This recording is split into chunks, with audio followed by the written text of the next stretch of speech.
5-1. Shake the room. Today's guests: Pro Football Hall of Famer Marshall Faulk, Alabama wide receiver Henry Ruggs III, plus comedian Larry the Cable Guy. And now, it's Rich Eisen. Hey everybody, welcome to this edition of the Rich Eisen Show. We are live in Los Angeles, California on this Tuesday, April the 7th. And man, do we have actual news going on of two sports trying to start things up.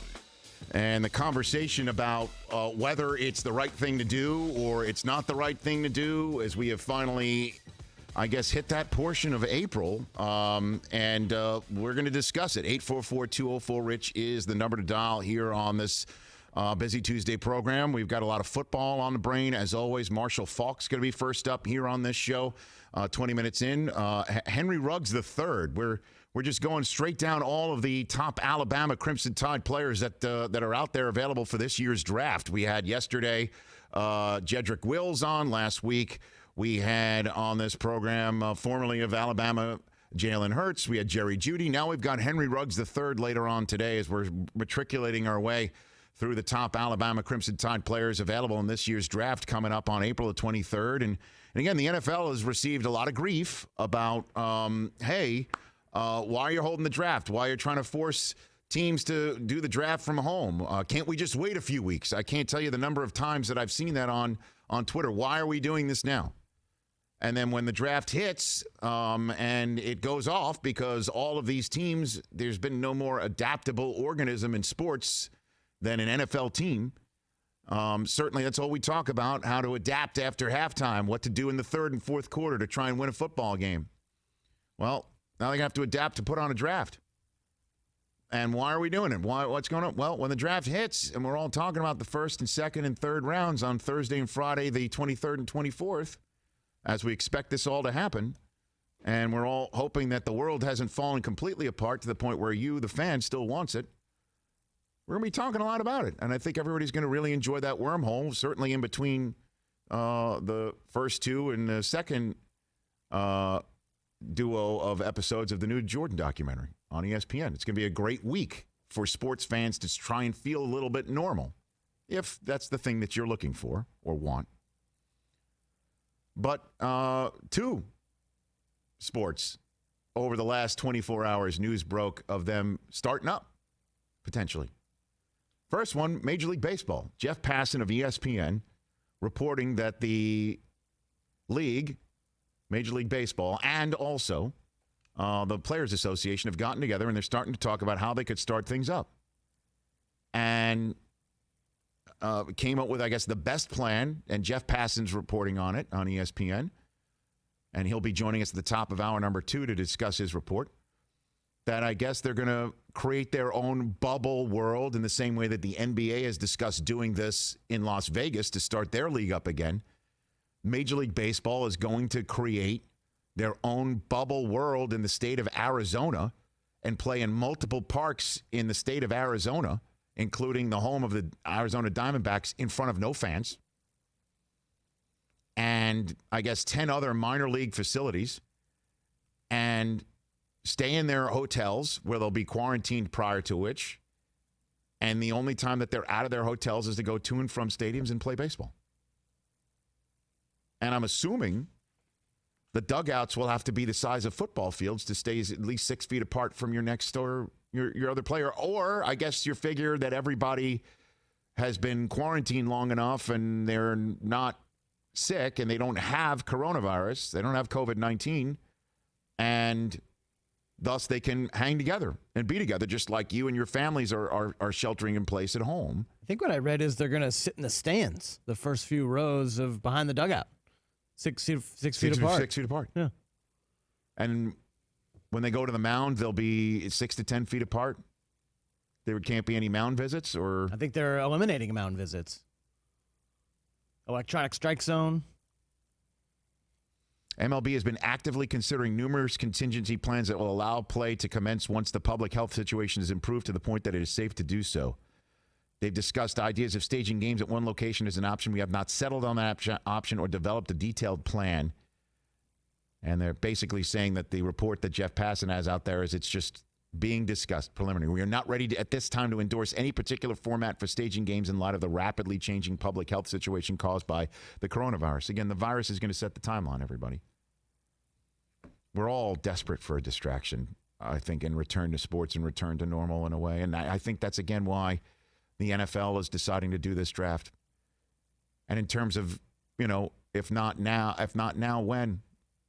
In terms of doing the draft and in terms of Major League Baseball, I guess federal health officials are, according to Jeff Passan, backing this plan. And it's not just economic advisors, according to Passan's report. It's the National Institute of Health, which, as you know, Dr. Fauci is at the head of that table. And it's his sensibilities and word that is the ultimate in my household and in my opinion. And if he says this is something that could be done, then let's see if it can be done, I guess. It just doesn't seem smart right now. It does not. But the timeline would be at the end of May is what we're talking about, right? Maybe another 7 weeks of social distancing. I'm seeing the curve beginning to flatten in a lot of places because we are doing the right thing as a populace writ large. Although there are people standing online in Wisconsin right now being socially distant as best they can to try and vote, which is insane. So there's that in Major League Baseball. And then how about the report or Dana White saying that he's creating his own universe, his own bubble community on a private island to fly fighters, securing a private island for UFC fights and fights every week. TMZ putting that out there with Dana White's quotes. Hey, UFC, good money. Well, they've got money. Yeah. But it's hard to not think that this wouldn't be a potential fire fest of fighting. He's got the venue locked up for 2 months, he told TMZ. I have this venue for 2 months, and I'm setting up shop here. We're going to be pumping out fights every week. So, honestly, stop me if you've heard this one before. Private island. Yes. Remote private island. Creating your own infrastructure. Flying people to and from charter to hold a pop culture event. Look, if Ja Rule gets involved with the UFC, we know it's over.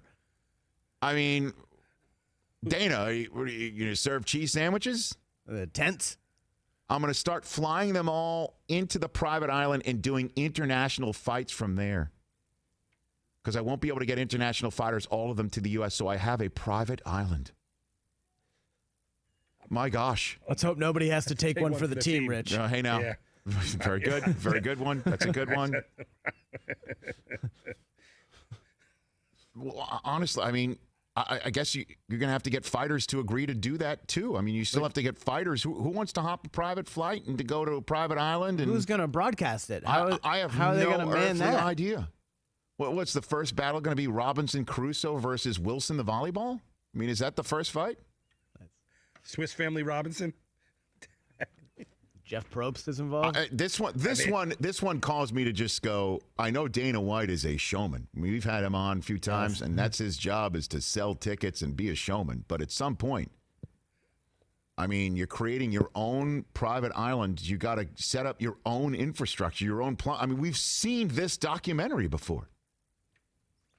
The broadcasting's the easiest part. Well, I mean, is it? I mean, ESPN's going to have to go there. Yeah, they make flight pack things you can fly in and set up, like control rooms. That's easy. But they have a satellite to... Oh, yeah. Well, okay. They have that whole system infrastructure ready.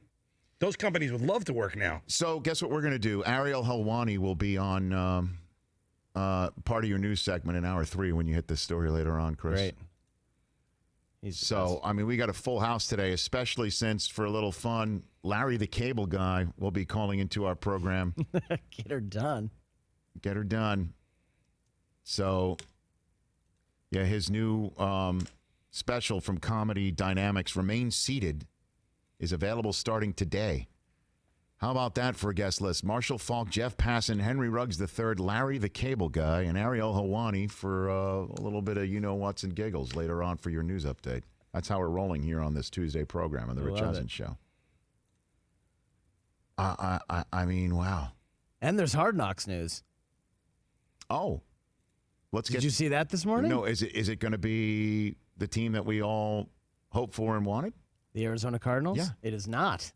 The Rams and the Chargers have. A supersized version is what they're calling it. Well, I mean, you get both teams. Both teams. Oh, league sources tell ESPN asterisk, and then Schefter at the bottom of his tweet is like, if there's training camp. Yeah. Of course, moving into the new stadium right down the street from where we sure. are. Plus Man, I was centralize really everything. hoping it was Arizona. I just hope this Should I- time Jared Goff has figured out which way the sun That's right. That rises happened the and last time, sets. right? You didn't know that? Yeah. Cal Bear. I like that idea, too. Again, I mean, fingers crossed, man. Knock on wood, fingers crossed. 844-204-RICH is the number to dial today. The reason why we have Marshall Faulk on the show first up, it was inspired yesterday by the all-decade team rosters that hit. And the 4 running backs on that list, one of them was one of the 8 unanimous selections to the all-decade team of the teens. Adrian Peterson was unanimous. LaShawn McCoy was on that list, but he had the most touchdowns or most rushing yards of the... LaShawn McCoy has the most touchdowns, I believe. Marshawn Lynch made the list. And then Frank Gore made the list. And when Chris Brockman read it out, he goes, Frank Gore! Like he went higher register. He went like sort of surprised. And I've had enough of that. Frank Gore... Weren't you surprised, though, that Frank Gore is on this list? No. No, he's the 3rd leading rusher of all time. And he amassed many of those yards, or as you would point out, compiled many of those yards. He's a compiler, a stat compiler. He amassed many of those yards in the teens. Now, I know a lot of people are sitting there looking at Rodgers as the weak link of that list, because you want to talk about amassing all the stats. Drew Brees amassed many of his stats in the teens as well, and he's at the top of the list of pretty much every mark. However, he did not win a Super Bowl in that decade. Aaron Rodgers did. Russell Wilson won a Super Bowl in that decade. I mean, so did Joe There's been a Joe conversation- Flacco. I hear you. Like, So Aaron Rodgers being part of that was part of that conversation. But the Frank Gore of it all, I'm like, let's go to the top of our running back flow chart. Our running back flow chart. We know him. We've worked with him. He's been on this show. He's co-hosted with Susie on this show. he's had Thanksgiving dinner with all of us. He has indeed. Marshall Faulk. And you have an issue, okay? You have an issue about Marshall being the one to decide this argument between you and I, because you think you're going to lose this thing. Well, there's no think. I know. You don't think Frank should be on this list, right? And you don't think Frank should be in the Hall of Fame, I just correct? don't. I just don't think when Frank Gore gets brought up, I don't think, wow, he's one of the all-time greats. Okay. Well, we'll have Marshall handle that argument. Do you have a poll question over there, Christopher? I don't. Okay, Not yet. work on that too. Marshall Faulk, Jeff Passan, Henry Ruggs III, Larry the Cable Guy, Ariel Helwani, and you here on this 3-hour edition of the Rich Eisen Show. Don't go anywhere. We're back with the Pro Football Hall of Famer, the man who coined the phrase, "This is football heaven." That's coming up on the Rich Eisen Show.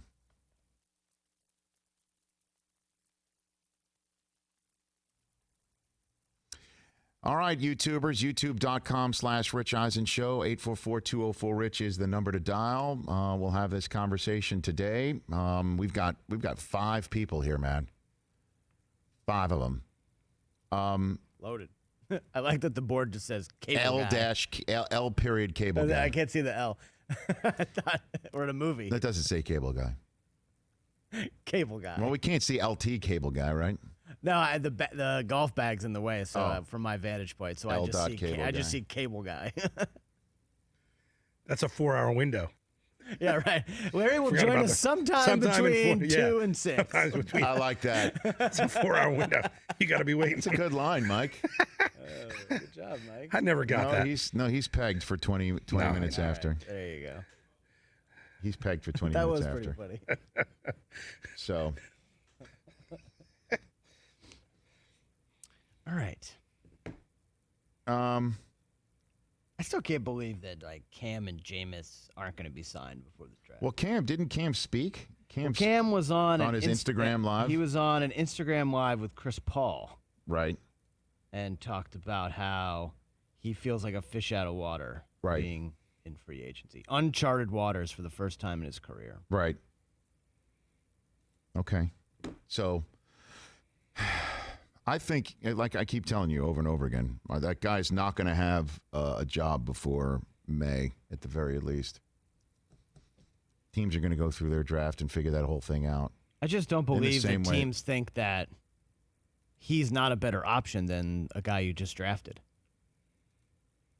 Well, he's more expensive than a guy you've just drafted, and he's older than a guy who's just drafted, and he may have more miles and people banged up than the guy you've drafted. I guess, but a 31-year-old guy who knows how to win in the league, those are tough to come by. Pretty much, I guess so. So Dana White has got his own private island. What do they call that island? What do we call it? Should we come up with Octagon Island? Octagon Island. Done. Right? Done. I'm on fire today. Can't tell. I slept. Mm-hmm. Okay. Octagon Island. That's a good one. Mm-hmm. What do you are just so not good at that microphone. No. That dude. wasn't me. That was on me. He had it.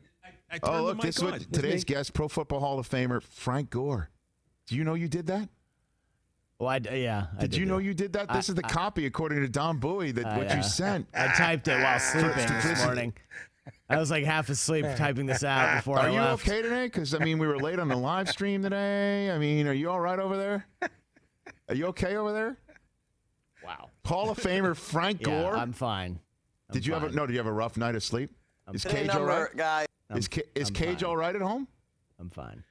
You don't look fine. You're not even looking at me right in the face right now. Well, Get your damn act together. Thanks. Hall of Famer Frank Gore. You know what that's called? Thinking. Do you know what that's called? It's called a Freudian type. A Freudian type. It's called, when I was typing this out, I'm like, I really don't want to have this conversation today. Is that what it is? Yeah. Well, we'll move on. As you know, there's lots to talk about with Marshall. There's lots to discuss with Marshall. I won't bring up your argument about yards per carry because Frank's average yards per carry is way up there with first ballot Hall of Famers. Way up there. 4.3 is up there with Walter Payton. It's better than Emmitt Smith's.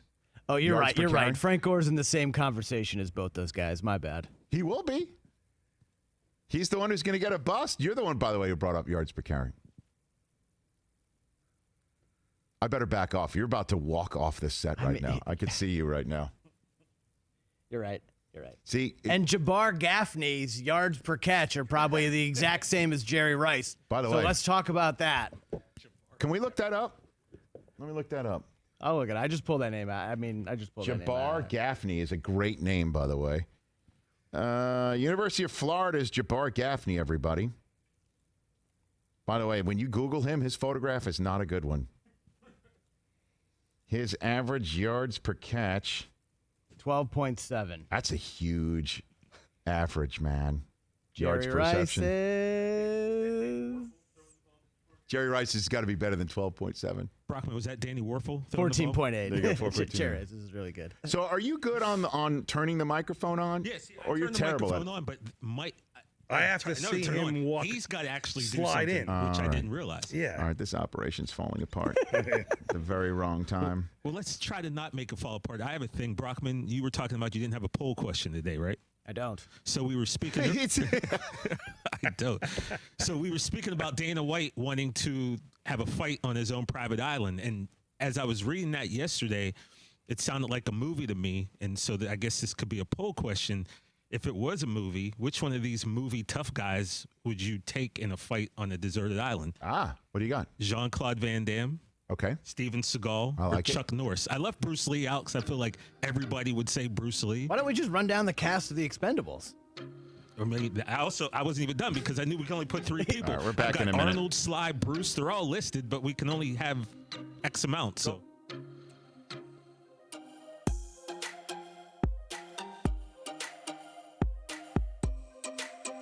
Welcome back to the Rich Eisen Show. Welcome back here.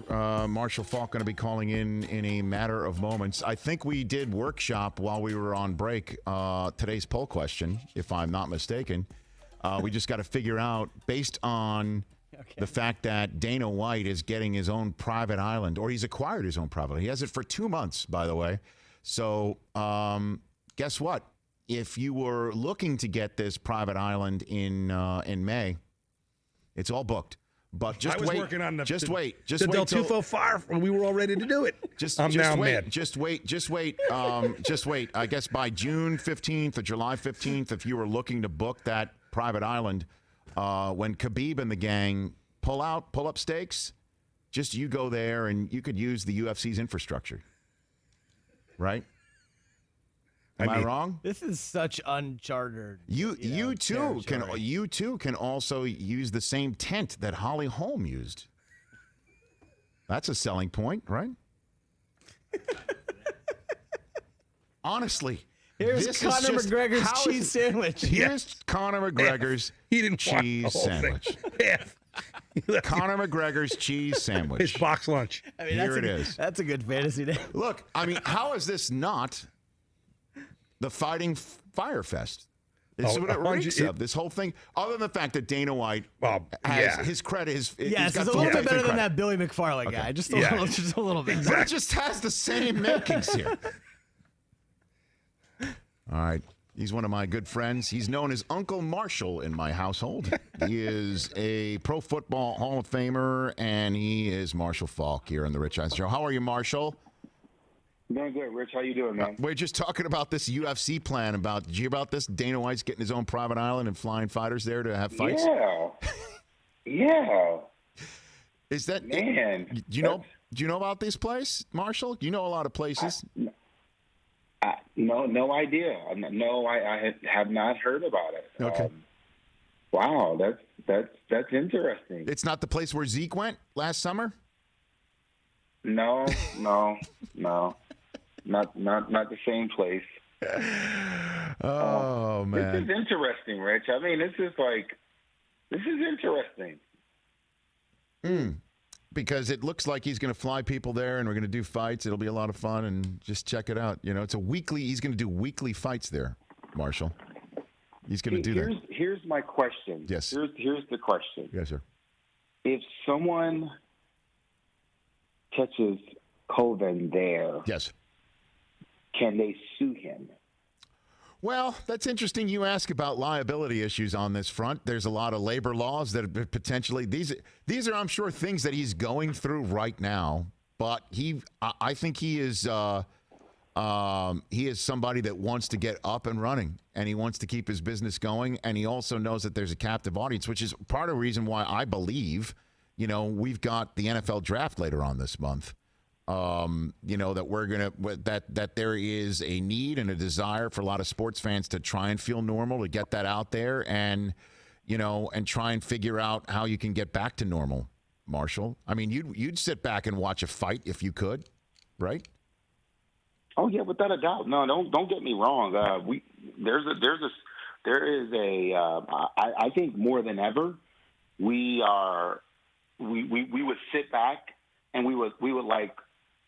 When they were paying, when NBC and CBS and Fox were paying these billions for this NFL contract, or they pay for basketball or baseball or NASCAR, we'd say, "Oh my God, that's crazy money." Now we see what the cost of live entertainment really is. Like, we see what it's worth and what it means. So it is necessary, and we are thirsting for it, and I think the players, just the sense of community and team, for them to have it, they're thirsting for it. So Marshall Faulk here on the Rich Eisen Show. All right, Marshall, let's get into a little bit of what I wanted to hit with you. The NFL all-time, all-decade team of the teens came out yesterday. What'd you think of the running back group that got named from Adrian Peterson, LaShawn McCoy, Marshawn Lynch, and Frank Gore? What'd you think of that? Deserving. Just great group of guys, man. I think they got it right. They got it right, Rich. They got it right. I'm talking guys who put up numbers, not only numbers, but longevity. If you just look at the longevity and how long they played and teams that they carried and what they have meant to the game. So Just a really, really good. I think that each one of those guys will eventually wear a gold jacket. So you think, okay, LaShawn McCoy is a Pro Football Hall of Famer, Marshall? Yeah. Why do you think that? And here's the thing. Here's the thing, Rich. And I just want to clarify this. Like, are we and when we say that, we usually think the first thing we think is, are we talking first ballot? Are we talking, will he eventually get in? I think he will eventually get in. His numbers and what he's meant to the game. LaShawn is, and you got to think about some of the things that he has done. He's done on teams that didn't have much around him at times. So I think that LaShawn would be the one person that you could ask that question about. And I'm going to say that he might be the only one that you could ask about. But the rest of the guys, without a doubt, that they're getting in. Well, I mean, and that's why I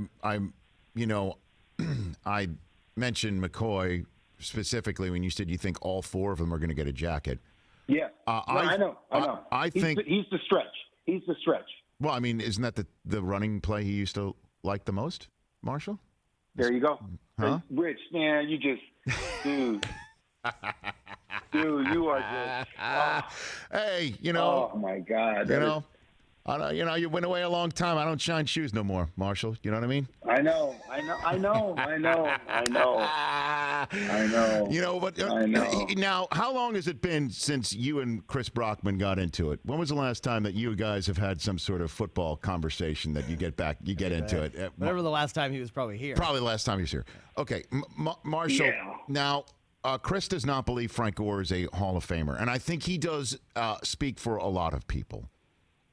Do you think Frank Gore is I guess you've already said that. Why do you think Frank Gore is a Pro Football Hall of Famer? Durability, availability, and, the numbers don't lie. It is what it is. You can say, oh, my God, he played this long. He's supposed to have those numbers. Well, just tell me who played that long. I mean, it's not like he's playing. It's not like he's a kicker. He's eventually going to get there. It's not like he's a quarterback. If he just continues to play, he's going to throw for it. Nah, he's carrying the ball. And remember what era he started off playing in. He started off playing in an era when it was single back, him only, toting the ball. That was Frank Gore. Downhill Frank Gore with the lead. And he's shifted his game into this pass happy, but he's still getting it done. I mean, yes. So without a doubt, man. No question. Well, I guess, do you want to take this, Chris? Because I know you've been very passionate. No, I'm on just this saying, subject. like what you said, Rich, I do think I speak for a lot of people when it comes to Frank Gore. His one quote-unquote elite season was in 2006. He's only rushed for over 1,500 yards one time, one season of 10 rushing touchdowns. He's never led the league in a single category, not a single category. He had a little Pro Bowl stretch there in the middle of his career, but it's like, do you think you should be rewarded for not getting hurt? Like Craig Biggio isn't one of the greatest players of all time. He might be the ultimate baseball compiler, but he just never got injured, played 20 years, and made the Hall of Fame. Does that make a Hall of Fame career? Unfortunately, Brockman, baseball is not a contact sport. Frank Gore played a position that requires you to get hit, get tackled by guys sometimes double your size, get up, and ask for the ball some more. So when you don't get hurt and when you're readily available and you play on teams with – Frank Gore probably has had the least amount of help from the quarterback position out of anybody who has ever played the position as long as he's played. Think about it. You can't name a quarterback that's going to sniff the Hall of Fame, or let alone even came close to winning a playoff game or even making it to the Super Bowl that Frank Gore played with. But yet, he continues to be durable. It doesn't matter where you put him. Doesn't matter. Doesn't even matter. And guess what else he does?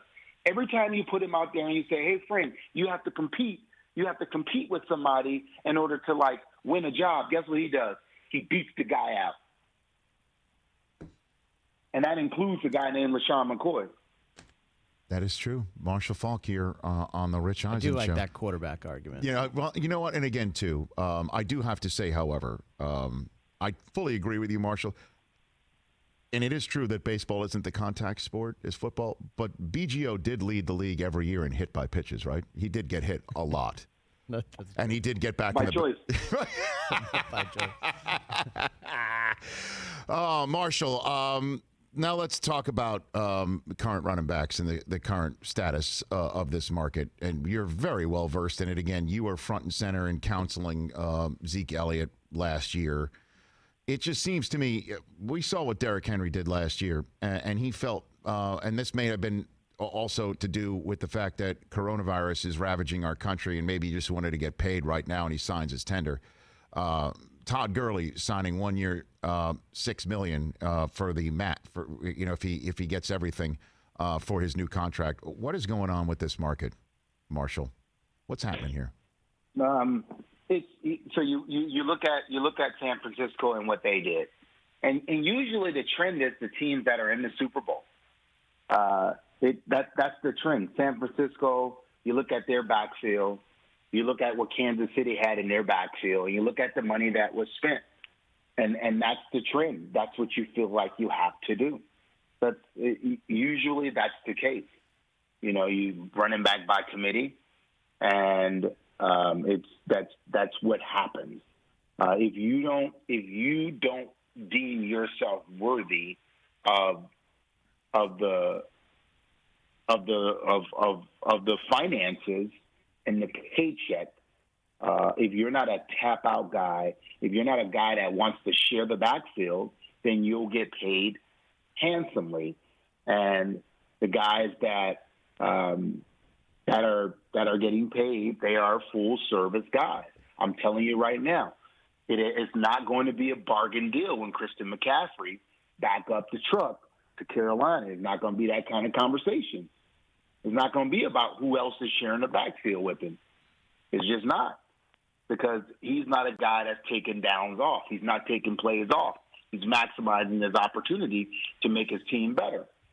And that's what you have to do. That's how you have to play the game.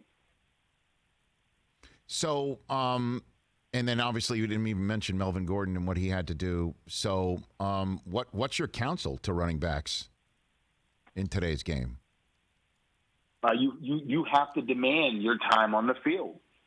This whole sharing the backfield, preserving time is going to get you these part-time contracts. Part-time play, part-time pay. That's how it is. Melvin Gordon split time with Austin Eckler and Justin Jackson, and now he finds himself in Denver. Once again, he's a split-time guy. Once that becomes your MO and that's how you play, that's how you play. That's just how it is, man. You develop that. When you show them you like the rest and that's what you need, then guess what? That's the kind of back you are. But if you're a full-service back and that's how you play, that's how you play. It's listen, Rich. This league is when you're a dog and you go out there and you demand it, they're gonna give it to you. They're gonna allow you, and you prove that you can carry the workload and you can handle it. They're gonna give it to you. They're not gonna pull you off the field. They're gonna notice the difference of the game and how the defense reacts when you are in the game compared to when you are not. And it happened to Todd Gurley last year. They started platooning, and other guys were in. They tried to get stuff done without him. Actually, the year before, when they made it to the Super Bowl, you bring in C.J. Anderson off the street, and you make it to the Super Bowl with Todd not 100%. And it's like, whoa, hold up, wait, wow, we did that? Well, let's see. Let's see where we're going. Now, maybe there were some other things that we don't know going on behind the scenes, but once a team can see a vision without you, and there's a huge paycheck there, they're going to try to live that vision without you because they don't want to have money tied up into a position that if you get injured, other than quarterback, that if you get injured, the season could possibly go downhill fast. Marshall Faulk here on the Rich Eisen Show. I mean, you mentioned Gurley right there, and you said maybe there's some things going on that we don't know about. We had Sean McVay on yesterday. We needed oxygen on the high road that he took when I asked him, was Gurley hurt or not? And was Gurley hurt or not? This is one of the great Bermuda Triangle questions of the NFL up there with why did Marshawn not get the ball, and why was Malcolm Butler active even though he played one special team snap in a Super Bowl that they lost to the Eagles? I mean, what is going on? What happened with Gurley that you can share with us, Marshall? I have no. Let me make sure I say this before because I don't want to. I have no inside source. I don't know anything about anything. But I know this, Rich. Here's what I know. Mm-hmm. In the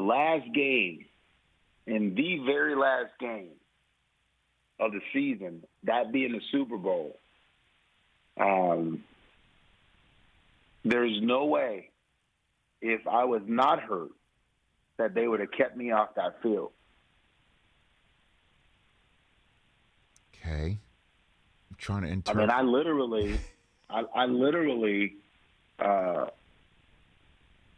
played in the Super Bowl with broken ribs, a hematoma in my thigh. I mean, if there's a game that you risk whatever it is for, it's the Super Bowl. You put it on the line. You just go down the list and think about heroic efforts of what people has done. I mean, you remember T.O. coming back? Oh, of course. To play in the Super Bowl. Oh, guy's amazing. I think what was it? I think Rod came back Rod and Woodson played with his knee. Yep. in Pointed. the Super Bowl. Yeah. Man, just think about what people have done just to play in that game. So are you saying then that he was hurt? That's why he wasn't out there, or he tapped his helmet? I'm just saying there's no helmet tapping. Listen. Todd Gurley has lived for that. He's been playing football to be in that position. Right. He had to not be himself in order to not be out there. Well, he had to pass a physical to be in Atlanta, and they signed that deal Monday night. So, that or Tuesday morning. I don't know the exact time where pen was put to paper. So it looks like Atlanta's getting a healthy running back, one would think, right? Or we just don't know still. Like I said, Rich, we will find out. And I'm gonna say this: I hope I want nothing but the best for Todd. I want Todd to return. Like Todd has defied. When he hurt his knee in Georgia, we had no idea how he was going to bounce back. Right. And he sat out the first part of the season, his rookie year, and came back and crushed it. Dominated. And it was just amazing to watch him. And that's what we want to see. We want to see that Todd Gurley. I want to see him have the career that he was on pace to have. I would have liked to have seen that happen with the Rams, but we know things happen, and sometimes you have to take your talent elsewhere. And for Todd, I want him to be successful. Last one for you. Not only is. Sorry, I didn't mean to interrupt you. I have last one for you, Marshall. Okay. You were there right next to Peyton Manning. You know that system. You know Arians. You know what Arians likes to do with quarterbacks. You know the whole thing. Brady with Arians in Tampa equals what? in your estimation? It's going to be amazing. Tom is going to, and here's what Bruce does. Bruce is going to allow Tom to do what he wants to do, and he's just going to make it better. See, most coaches can only coach their system. Bruce Arians can coach anything and anyone and make it better. So whatever Tom likes, Bruce is going to learn that and say, Tom, here's what I think about what you want to do. And think about it. The guy who's going to be in his ear is a guy who's played at a high level as well in Leftwich.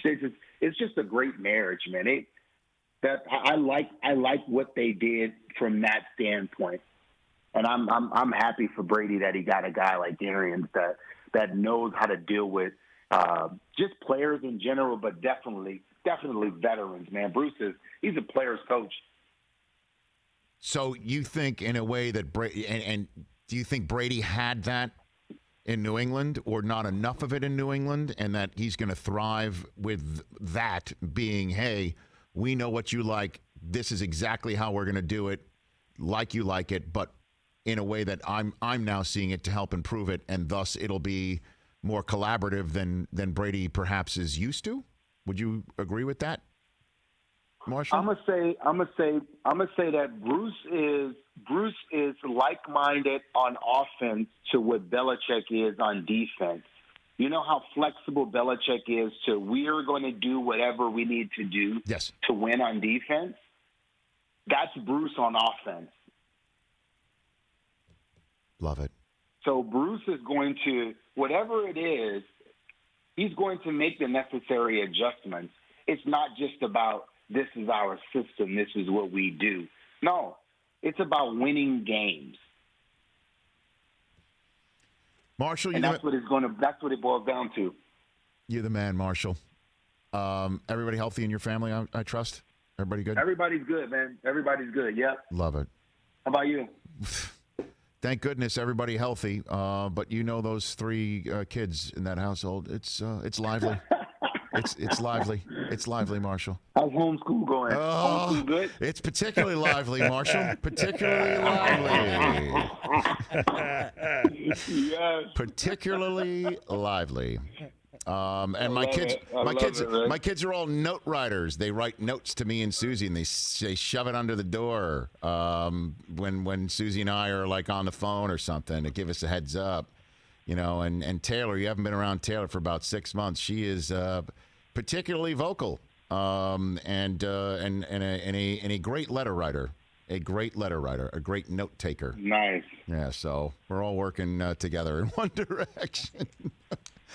Love you, Marshall. Miss you. Let's connect. Obviously, when we can. Okay, bud. All right, cool. Sounds good. Y'all have a good one, man. Right back at you. That's my man. That's my friend, my buddy. Love Marshall Faulk. Marshall has a way. He's Rain Man of football. Okay? No doubt. We drop the football toothpicks on the floor. He knows how many are on the floor. And he sees it in a way that we don't. He's got a beautiful mind for football. What he said right there, hey, the way Belichick views defense, where it's like 1 week we're going to play this way, next week we're going to play that way because it's the matchup that we need to do in order to win.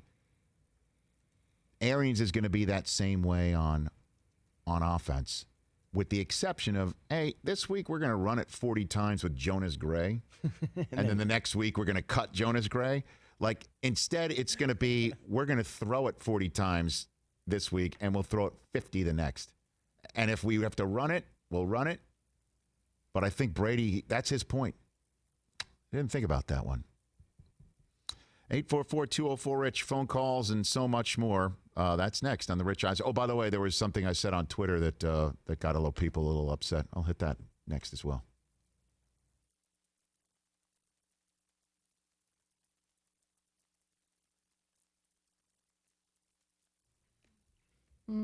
Okay, should I? I need to pull that. What did you say tweet yesterday? And send that to you. What if tough guy would make it off an island? Schwarzenegger, Stallone, Van Damme, and Seagal. Okay. I mean, this was literally the topic of a. This was literally what Predator was about, right? Huh? Schwarzenegger making it off an island. And same thing with Rambo. Yeah, that's true. Rambo had to escape.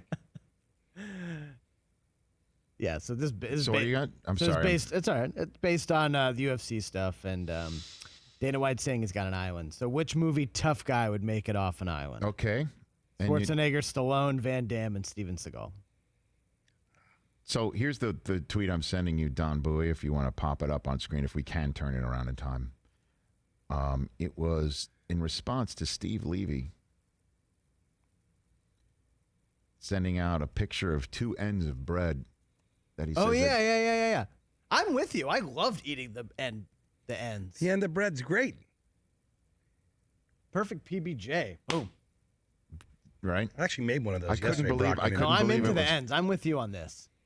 Were people saying that the ends are gross or something? It's amazing what people what resonates with people on Twitter. Don, I just sent you the email. Yeah, damn straight, man. I'm an ends guy. People have a problem with that? The ends are great. I'm with you. The ends are great. You missed one of those tough guys. Chuck What is it? Norris. Ooh. Chuck Norris would beat them all. What do you think, Chris? Well, we only have room for. I know, you only have Say, give me the 4. 4 one more time. We only I have room was, for 4. We only have. you room can't for have 4. Steven Seagal on there, right? You do have He him on does. there? We Yeah, do. We can. We Is can. he, was he? I think you put Chuck. Was he a guy that like? Hard to kill. No, but did he really beat the crap out of people? Oh, in real life, he has like 14 different black belts. Yeah. Okay. yeah. I mean, look, Chuck Norris. Yes. Yeah, I mean, it's like- the whole Chuck Norris bit. Like, you Okay. know, Steven Seagal, Staten Islander. that's why we did it. Is that why you did Yeah, it? yeah. Pride. You know, Steven Seagal could only make movies with 3 words in the Yeah. title. Yes. Yeah. Yeah. If it was just 2 words or 4 words, just wasn't as good. Not a good. Not a No. good movie. Well, Under Siege was the only one I think would be a, you Or know, like the- Hard the to exception. Kill and all Hard to those, kill. yeah. Yeah. It was like licensed to. No, that was man. James Bond. Didn't we one was like- year? Didn't we one year have a bit of name of We did it. name of horse We had to- or A horse or Steven Steven Seagal. Steven Seagal Seagal movie, movie? yeah. Steven Seagal, the name of Steven Seagal movie or a horse? We did a competition. I We think. should right? do more. Here we of go. that Ready? Here's a stuff. bunch of these. Ready? Just in the last couple years, probably straight to DVD, but right. All 3 names. The Perfect Weapon, Perfect. Code of Honor, Code of Honor. A Good Man, Like for instance, Code of Honor. I Force think, of Execution. if I'm not mistaken, All 3 words. Code of Honor, I think, was both. Right? Yes. Name of a horse. That's right. And a That's Steven right. Seagal Yes. movie. That's right. It was- Against it the was. Dark, I mean, Fight of Fury, You know what I mean? Like, here comes Fight of Fury. Around the stretch we come. Fight of Fury. like his agent. Code of Honor. Code of Honor. Fight of, you know. His Today agent- You Die, Today you, that's not the name of a Half horse. Past Dead, He gets a script of 4 words. Half Can't do Past it. Dead's not the name of a horse. Fire Down Below, I mean, Fire Down Below. The Mark, Glimmer that was Man, Mark Helgenberger was in that On one. Deadly Ground, I mean, Marked for Death, Seriously, Above the Law. These are all 3 name movies. He literally, his agent's like, 4-name script, can't do it. can't do it. Oh, Can't do it. Above the Law 2 is in production. Right Beyond the Law. Beyond the law. I mean, What's the difference between above and beyond? They're just sitting around like just. Yeah, you yeah, can't like- just change the preposition. No. Is it the same character? In Above just- and Beyond? It's just- no, different No, characters. Here's different what characters. we're gonna do: change the character's name, change the preposition. Same crap. like above. Although this one, Break the law would be another one. This one sounds good. It's not 3 words Tom though. Bowie, it's not a change of the preposition; it's a change of an adjective. A Few Honorable Men. That's the name of the sequel. Of A Few Good This Men. one's good. Not That's 3 funny. words though. Maximum Conviction. Ooh, That's the name of a horse. That's a horse. that was definitely a horse. That's Yes. a horse. Maximum Conviction, I think, won from the second gate On the rail? On the, On the- Was he on the rail? was it on the rail. How about this one? Sniper Special Ops. 3 words. These are great. I mean, It's in his contract. it's These classic. are great. All right, phone calls when we come back.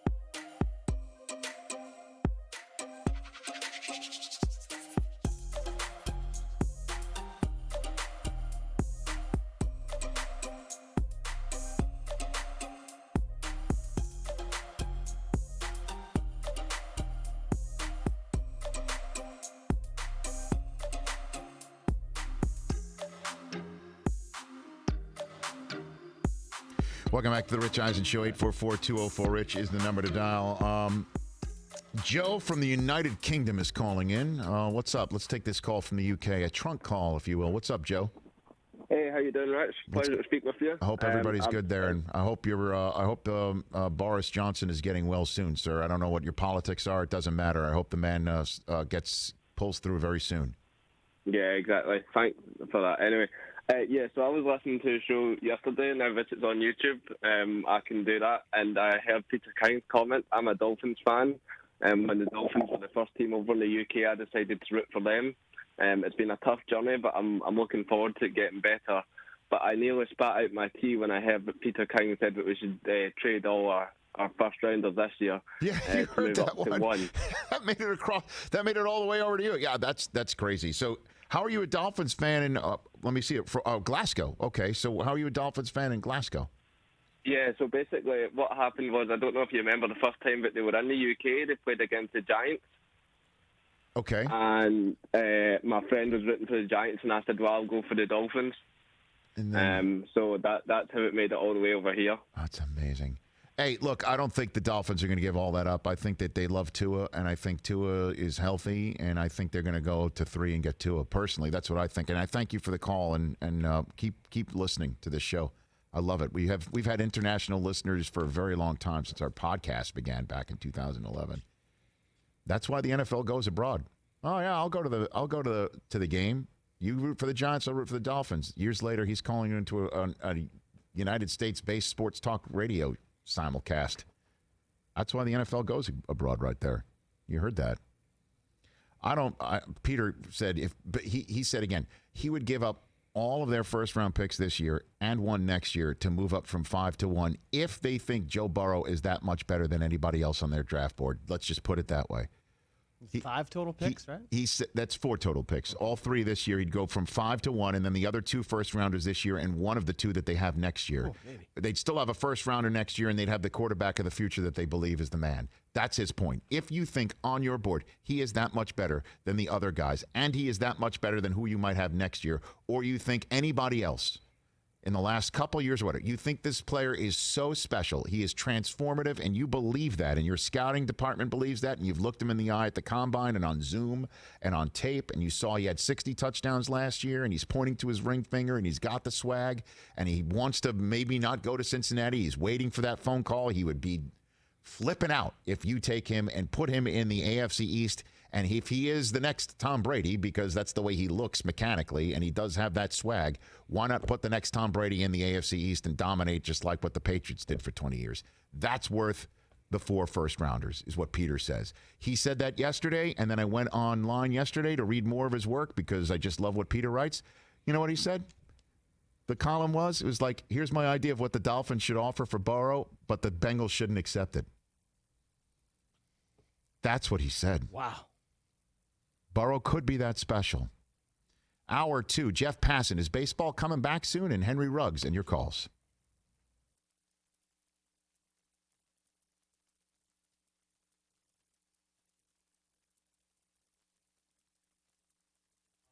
Okay, well, welcome back on the show. Are you going to post the girly stuff right now, Chris? Is that what you're doing? You're seeing right now. I've heard that. I thought what Marshall said about Gurley was terrific. Yeah, I'm going to post that right now. I mean, when Marshall talks, and he pauses, and it's kind of like that E.F. Hutton moment, to use the phrase from back in the commercial days, which is E.F. Hutton was a brokerage, right? When E.F. Hutton talks, people listen. Like everybody got silent. So he talked. I got silent, but I try to pick up what he's saying, and he's like, "Look, all I know is that if he's not out there, he must have been hurt, or I played really hurt. And if you're not out there, there's got to be a reason for it." Right. And the reason for it, I was wondering, like, is he saying that Todd didn't get out there, and that's the reason why the Rams kind of soured on him and tried other people and did go running back by committee? Again, that is just one of the greatest mysteries, is how this guy could be an every down back and the total engine for this team. He gets hurt. C.J. Anderson comes in. He's dynamite in the system. They go to the Super Bowl as a 1-2 punch. Don't forget, Gurley in that home playoff win against the Dallas Cowboys was so amazing. Didn't he have 100 and 100? On very minimal touches, too. Can you look that one up? Yeah. Right? He had like 10, if I'm not mistaken, 10 carries, 100 yards. For over 100 yards. Right? And then he also maybe had 100 receiving yards in that game, too. Stand by. He personally sent the Dallas Cowboys home in that divisional playoff game that the Rams earned because they were one of the top seeds. Didn't do it on the receiving end. He didn't. No, it was rushing, though. 16 carries for 115 yards. I mean, he sliced them up. Yeah. He killed dominated. them. Couple touchdowns? He had one score. Actually, and a receiving score. Yeah, and a receiving score. I remember he did. I mean, maybe not out of the yards. He was amazing. And then the NFC Championship game. Just a rushing score. Remember that? In the NFC Championship game, he's riding a bicycle. We thought, okay, here we go. Here comes the 4 carries, 10 yards Yeah, I mean, against the Saints. What happened? 10 carries, 35 yards in the Super Bowl. Well, I mean, nothing was working for them in the Super Bowl. On either side. 0.0. It One was of the most boring Super Bowls. Hey, man, ever. that Super Bowl, Gronk had that one catch down to the 1 yard line. Yep. Sony Michel, the only score of that Super Bowl. 16-6 final. It was, and again, that was what? 8 to 10 weeks after we thought defense was dead. Yep. Thanksgiving. Mm-hmm. I didn't get to my tweet with, let's pop it up. We'll discuss this with the radio audience returns as well. I'm all about the ends. So man. Levy's trying to make it seem like he's a hero for eating the ends? Yeah, the good dad always eats the ends so his young kids won't have to suffer. You know what I don't know. You know, I don't understand it. In our household, we're at least I'm trying to raise ends kids. You're a hashtag ends dad? A hashtag ends dad. Yeah. Oh yeah, man. The ends of Italian bread are like the greatest. You remember when What are you talking about? You rip off the end. DeVito was here. Snap The off a end, that piece. end Yeah, is yeah. like that's sacred. DeVito. The fact that you and Danny DeVito talked about Italian mothers cooking from New Jersey, the was two of amazing. you guys. It's amazing. I mean, But that's what that salute. end was like sacred. all right, we'll discuss that a little bit more.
What we're gonna do right here is go back into time. Previously on The Rich Eisen Show. Sean McVay here on the Rich Eisen Show. What happened with the Rams and Todd Gurley that you guys figured it was time to part ways, Coach? Yeah, I think, tough decisions have to be made. These decisions are never easy, but more than anything, I think it's important to just represent the type of player, the person, and the appreciation for the time that we did have together. And, that's really kind of what I would want to emphasize just because of what he's meant to me and what he's meant to us. Another Rich Eisen Show is coming at you right now.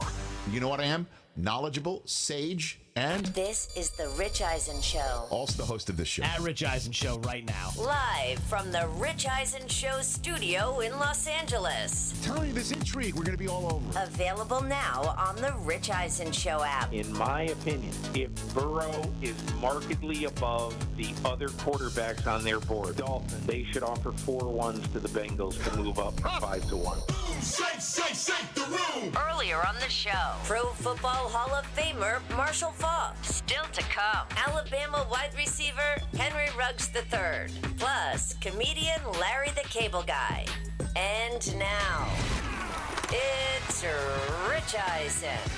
Hour number 2 of the Rich Eisen Show on the air. We had a great chat with Marshall Faulk in hour number 1. He was maybe as bullish and high on the Brady signing in Tampa as anybody that I've heard yet. Chris, would you agree with that assessment? I would agree with that. We've had a bunch of people on here, and a lot of people are like, man, I do think it's going to work. I do think. He said he called it amazing, and he said essentially that he would Brady thrive under Arians because Arians will basically take what Brady does or likes to do best and just go run with it and let Tom do what he wants, but also put his own twist on it, and Right. Brady will love it.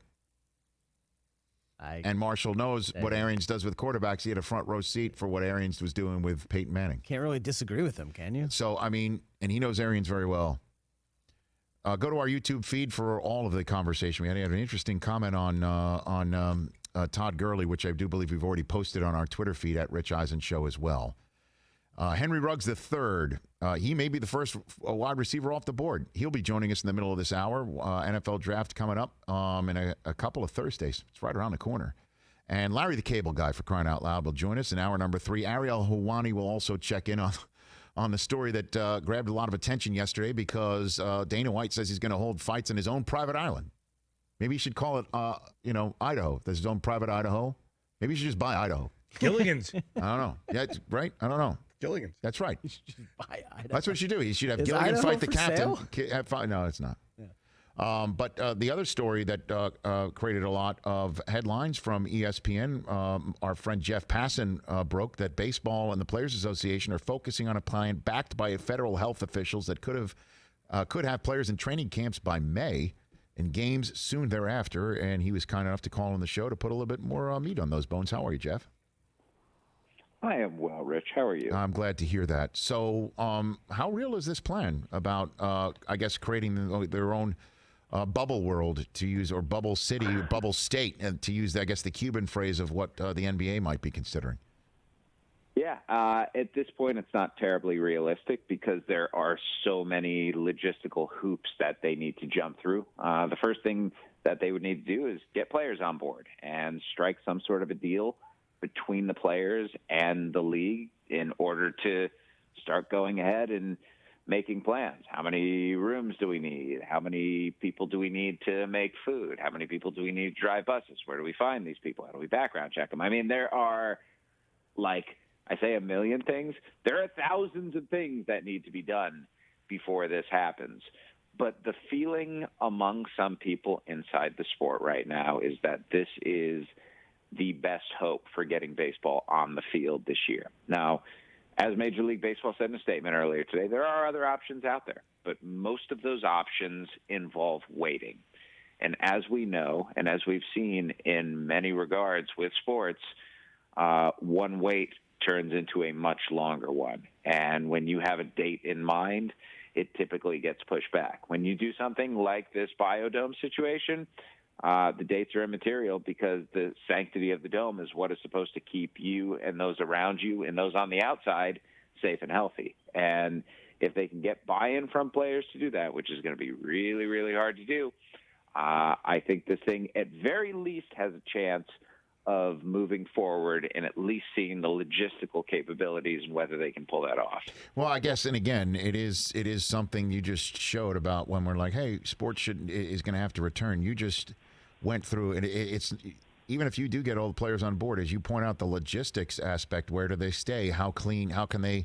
They guarantee the cleanliness or the COVID-19 freeness of all of that? And all it takes is one person who drove the bus to break their own containment because makes sense that a family member needs to come to their house for something, and that person ran into another person who had COVID-19. Now all of a sudden an entire major league club gets exposed through all of that. I cannot imagine how to figure all that out. Where is the, I guess, push of this coming from? Was it maybe from the call with the president over the weekend with all of the commissioners, Jeff?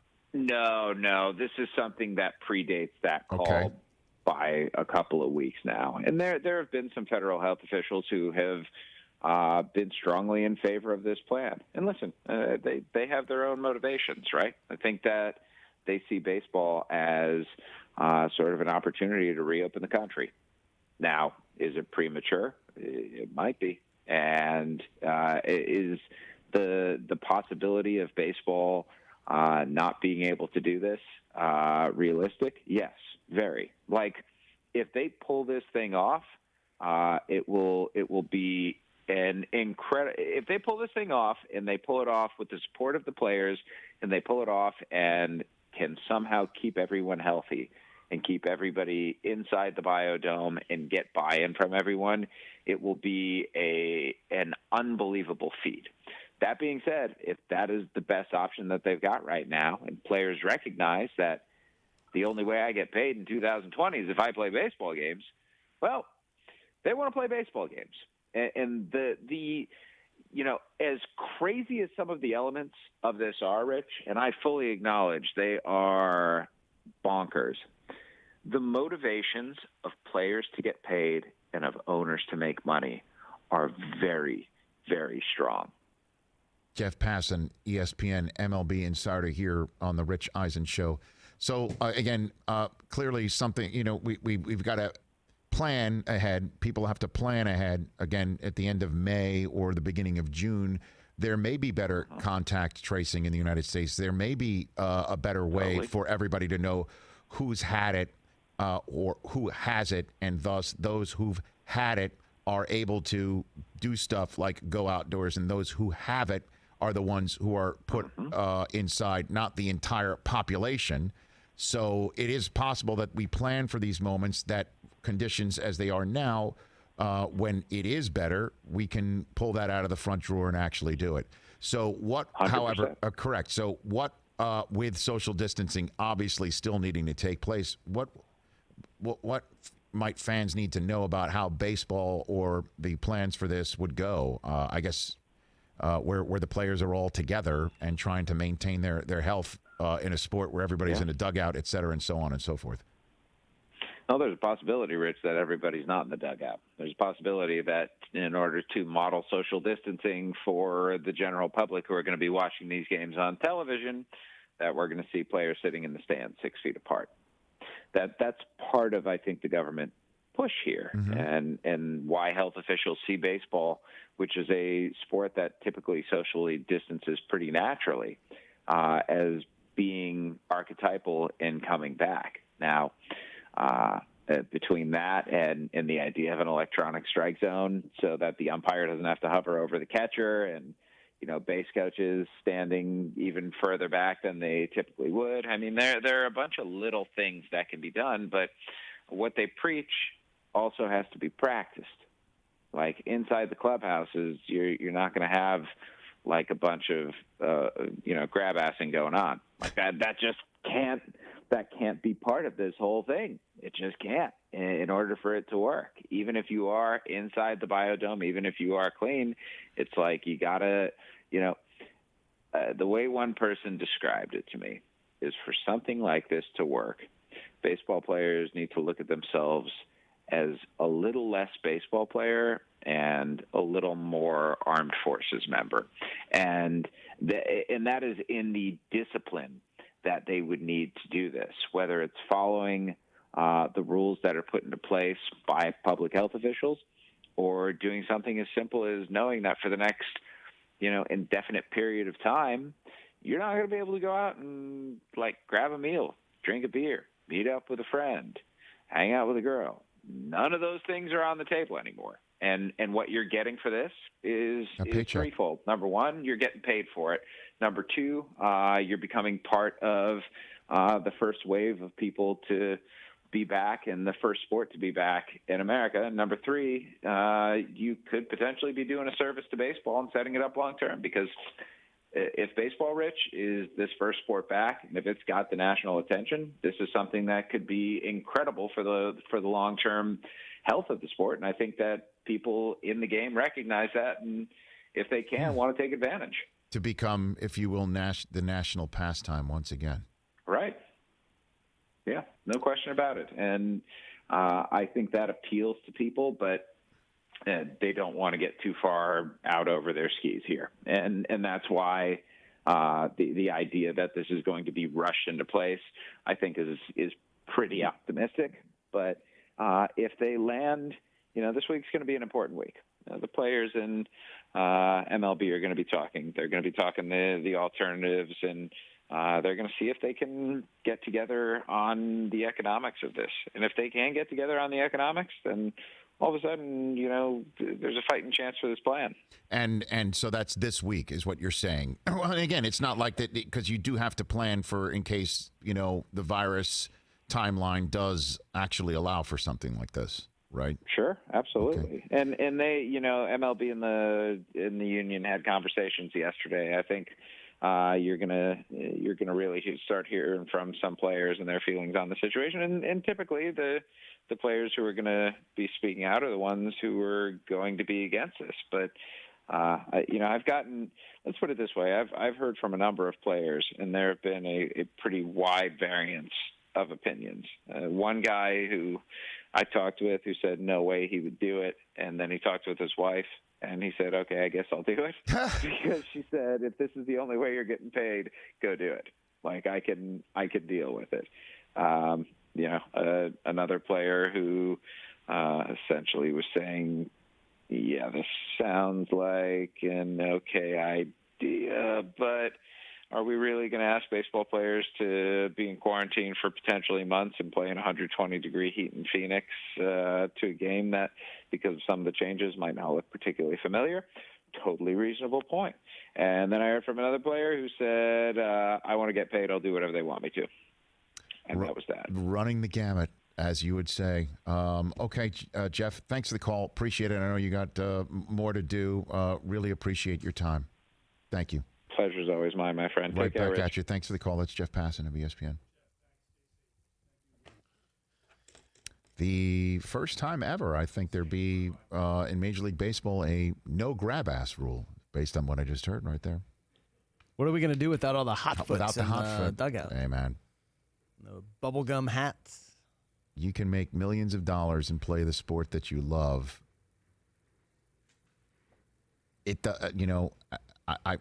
I honestly would.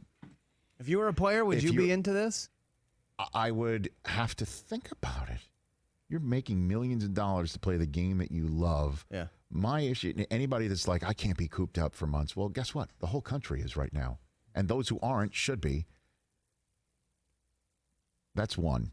But two, I would have to be genuinely concerned. How can you guarantee my not getting it?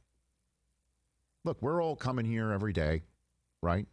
And you, TJ, trust me, and I trust you, and I trust Brockman, and Brockman trusts Del Tufo, and so on and so forth, that we're going home, we're washing our hands, we're practicing safe social distancing, that we're not welcoming a whole bunch of people into our houses, and we're coming to work, and we're wiping down our workplaces, and that's it. You just put on. That was the sound. By the way, for those listening, that was the sound of Mike putting on hand sanitizer. Yeah, okay, that was. I appreciate you doing that into your mic, Mike. That was good. Some effects. Right, exactly. Sort of like the birds during the Masters. Yes. You've just created a new tradition unlike any other. But that's just 5, 6 of us here. Imagine a team. You just heard that. Somebody would have to drive the players to the spot. What if that person gets sick and says, I'm going to work? Yeah, I got it. Or they're asymptomatic. Right. I mean, and they don't know they have it.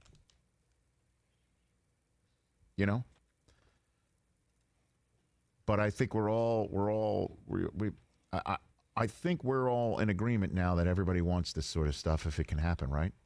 Don't you think? Chris? I mean, we definitely want it. We definitely need it. No, but there is that conversation again. Like, why would the NFL put the draft on? Why are they doing that? Right. And everybody's staying at home. The draft is where everyone stays at home. This is where everybody's going to a spot to create a new home with all sorts of vectors that could be in place to break it. The home, the seal of the biodome or whatever they want to call it. 844-204-RICH, number to dial. Henry Ruggs III, everybody, of Alabama Crimson Tide football. That's next. He's next on the Rich Eisen Show. And your phone call still at 844-204-RICH. On this Rich Eisen Show faithful radio affiliate, Sirius XM Radio, and youtube.com/Rich Eisen Show to watch us.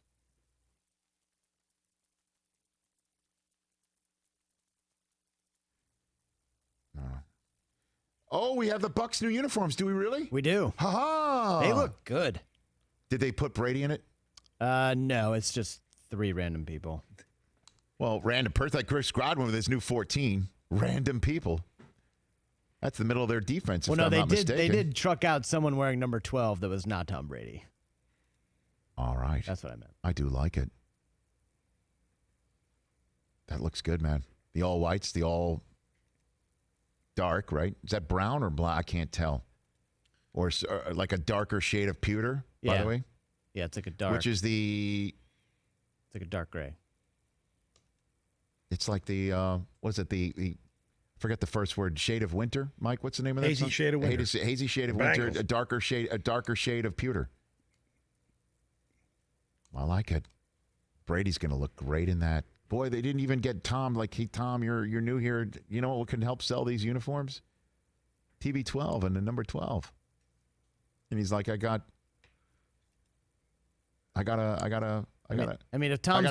get one of those rooms in Jeter's house ready. He's working on What Jeter's if Tom house. plays in that golf match that we're all hoping takes place? Dude. And he's wearing a Bucks hat or a Bucks polo or You something? will not be able to handle it. It's going to happen. I already can't handle it. As we keep saying here, all right, we will get through this moment in time, okay? We will get there. At some point, sports will return, okay? At some point, knock on wood, hopefully sooner rather than later, we will get a vaccine for COVID-19.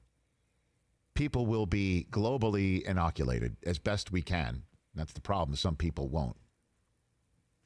And it'll be with us forever, okay? We just got to figure out who has it and who doesn't. I can go on and on and on and on.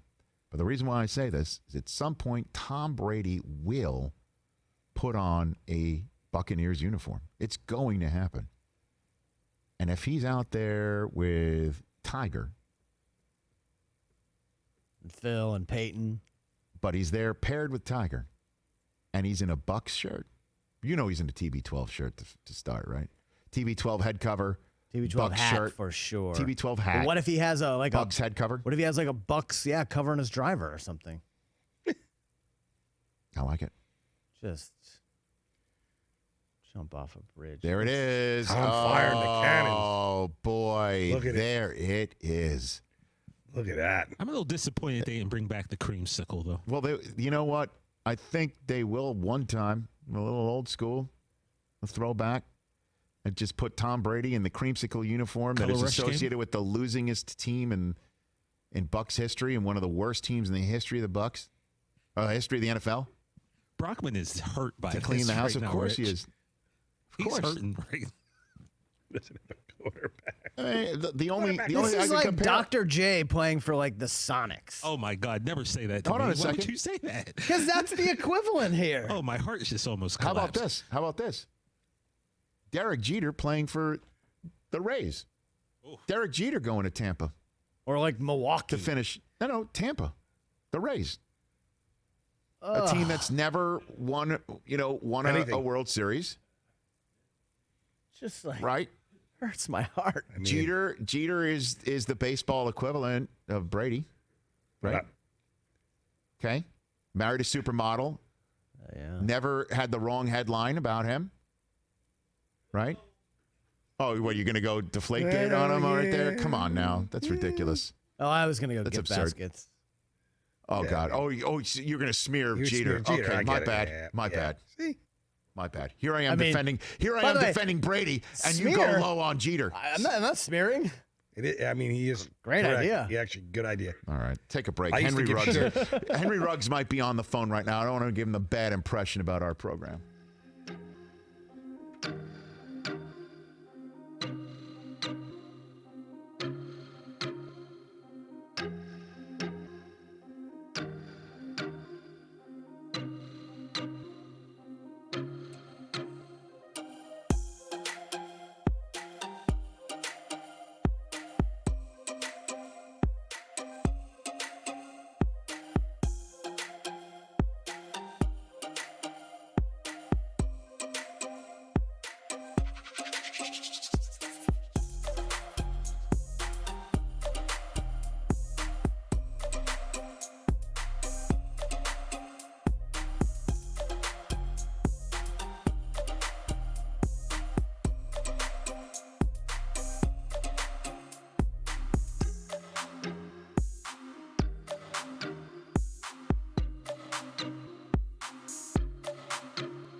Welcome back to the Rich Eisen Show. Still to come on this program, Larry the Cable Guy going to call in hour number 3. Chris Brockman's news update with the latest on the UFC's plan to move their fights to a private island that Dana White has apparently locked down for 2 months. Ariel Helwani of ESPN is going to be, I guess, your news correspondent, Chris. That'll be later on in hour number 3. Two Syracuse guys sticking together. But for the moment, we turn to the phone lines, and one of the top wide receiving prospects in all of the NFL draft is on the phone line.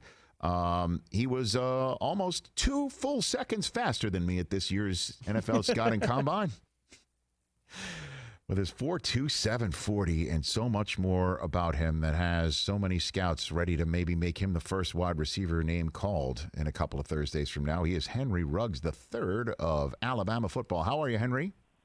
I'm good. How are you? I am doing fine. What's your training like right now, sir? Pretty much just finding what I can do.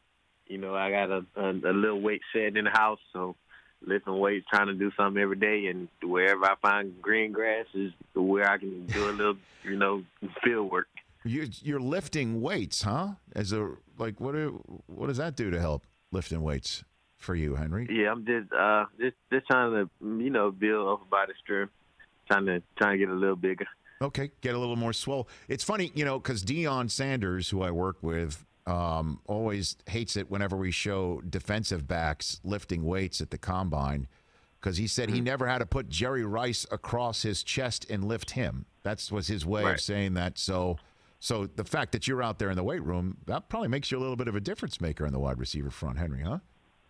Yeah, just trying to get that physical side of me, going into a man's game now. So got to be a little more physical and have that, that edge with me. Okay, so for those who maybe need to know what makes you tick, Henry? Why are you as good as you have shown on the football field, in your estimation? Probably just one, the motivation I have, because my best friend just gave me, that confidence and that drive to be the best at everything and always compete. And second on that, my competitiveness. I never like to lose. When you say your friend, who are you referring to, Henry? Roderick Scott.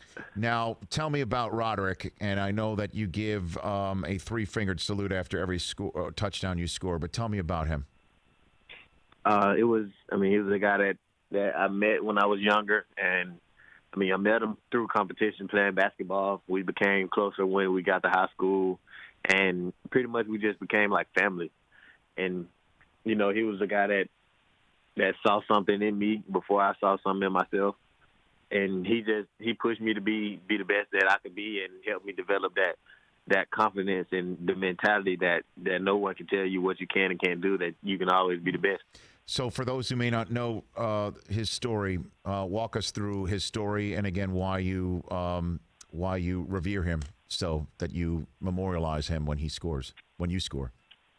Well, once again, like I said, he was that guy that motivated me to do everything. We became best friends. He was the only guy that knew almost everything about me and what was going on in my life. My best friend, treated him like a brother. And tragically, he was killed in a car accident in the car that I was supposed to be in and possibly driving, because I had got sick. And it's just honoring his memory every day. Henry Ruggs III here on the Rich Eisen Show. All right, and so who you mentor your game after? Who do you think you would remind people of, Henry?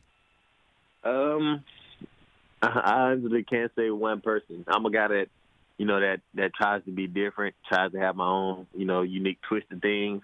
And, I kind of take after more than one person. I try to get something from different receivers and different guys and incorporate it into my game and make a different mixture. So then who'd you admire growing up? Who did you say, I want to be like that guy when I get to the NFL, and now you're about to get into the NFL, Henry?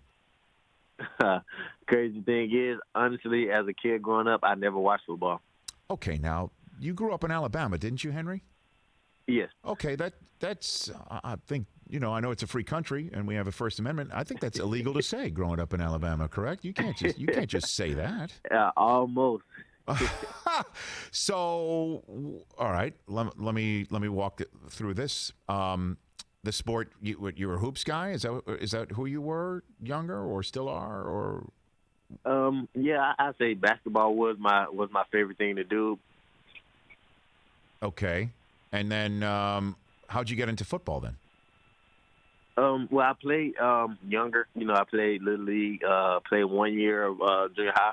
Okay. In the 8th grade, and I did pretty good. At those stages, and I was pretty much just called out in high school saying that I couldn't perform on that level, on a high school level. I couldn't do this and couldn't do that, and the coaches always told me that I wouldn't be a basketball player because I wasn't tall enough or I didn't do this well enough, and it was pretty much just once again a competitive thing that I went out just to show them what I could and couldn't do.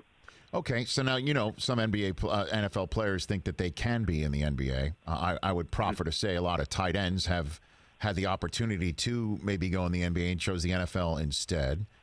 Do you think you could be a two-sport star if you had that opportunity, Henry? How good are you? How good is your game? Well, now, honestly, no. Okay. I haven't been working on my game like that. Okay. Back in high school, when I was with Rod and we were going to the gym 3 or 4 times a day, I believe I could have stood a chance. Okay, so now who's your game? What's your game look like there? I mean, who would you have modeled yourself after there at 5'11"? Henry. Russell Westbrook. Now, I mean, which means what? You get triple doubles coming out of you? Is that basically what you're saying, Henry? I'm a high energy guy. I'm going, I always do everything at full speed, and I'm a high flyer.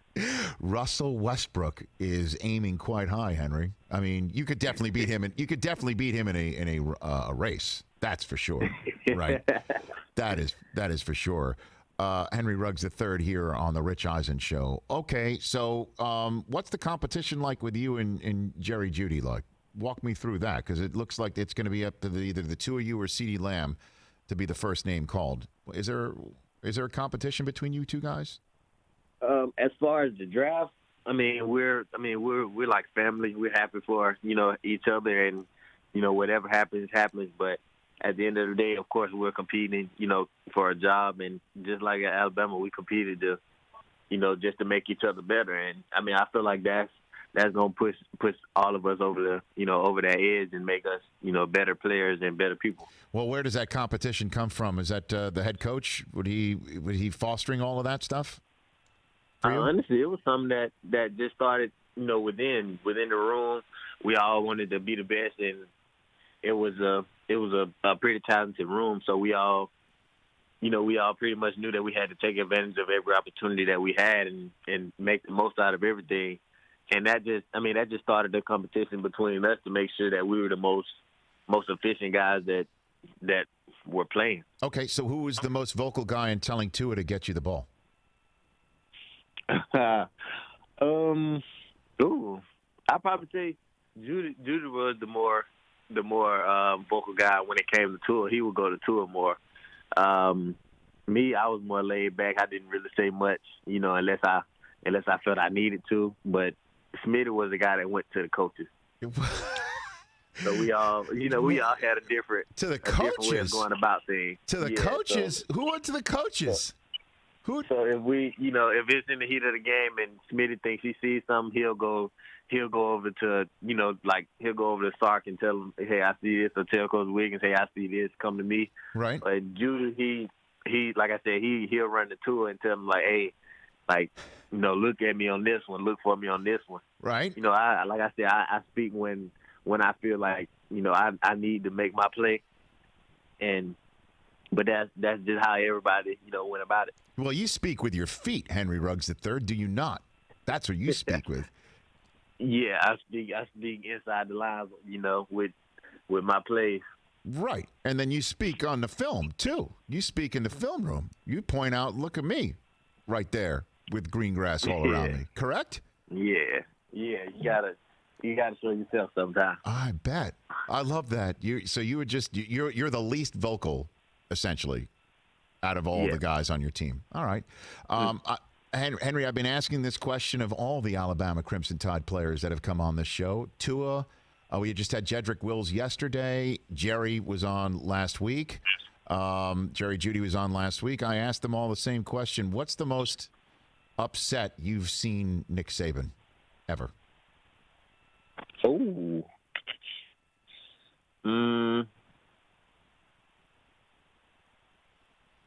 Probably Iron Bowl. Iron Bowl. Walk me through that one, Henry. It was just. It was. I feel like it was. He said it was the start of the game. You know, even before the game in the locker room, I guess he wasn't feeling the same energy. You know, and he was kind of coming at us like that. And I mean, it was something that just carried over. You know, throughout the game, and you know, he let us feel that entire night. So, did he ever come up to you? Did you ever do something that required his attention with you specifically, Henry? Yeah, freshman year, versus Arkansas. I'm up 2 punts.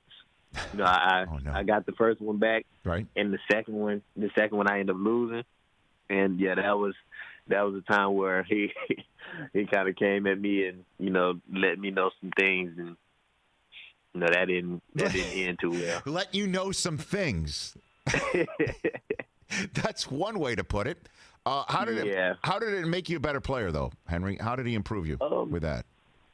I mean, it just made me focus more, and you know, you kind of pay attention to the little things. That was one thing. He always told me my hands were too low on punt return. Okay. And you know, that was something that I really didn't see or didn't really feel until I watched the film, and you know, he pointed it out to me. Would you like to know the answers of your other teammates to the questions, Henry? Yeah. Okay. Tua said the most upset he saw Nick was after he took that sack before he threw the touchdown to win the national championship game. Oh, yeah.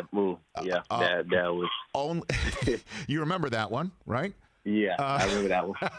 He said, however, it was only topped by the fact that when Nick, despite winning it, went up to Tua to coach him on don't do that again, and Tua kind of gave him a "but what about that throw" response. That's what he that was his answer. Jedrick Wills' answer was that against Oklahoma, after a penalty backed them up, he had a false start and then an illegal procedure in the consecutive snaps after that. Do you remember that one? Mm-hmm. Yeah, I remember that one too. Okay, very good. Were you like looking out of the side of your eye to see how coach was handling all that at the time? And, you know, a lot of those things, even if you don't see it, you can see them on the play or when you play it back on the television. You check that out. And Wills backed up what Jerry Jeudy had to say. The most upset Jerry ever saw him was at practice where some poor member of the staff handed Nick the wrong straw hat. You remember that? Oh, man. You remember that one? These are all moments. Yeah, these are all moments. And Jedrick said that was only matched by the time that somebody threw the coach's shoes out without asking and then gave him a new pair of shoes that weren't as good. That was another one. Mm-hmm. Am I bringing back memories for you, Henry, right now? Yeah, you actually just made me think of another moment. Yeah. Oh, what game was it? I wouldn't say it was Clemson in the playoffs, the semifinal game. Mm-hmm. And we were up, and I guess we threw a pass, and he ended up getting like ran over on the sideline. Okay. And he went to Coach Daboll and let him have it because he wanted to run the ball and run the clock out, and we threw a pass, and I really feel like it was just because he got ran over. Well, that may have made it worse, though, right? It's like he called run. He wanted run. Instead, there's a pass, and then the result of the pass is him getting run over, too. That probably made it worse.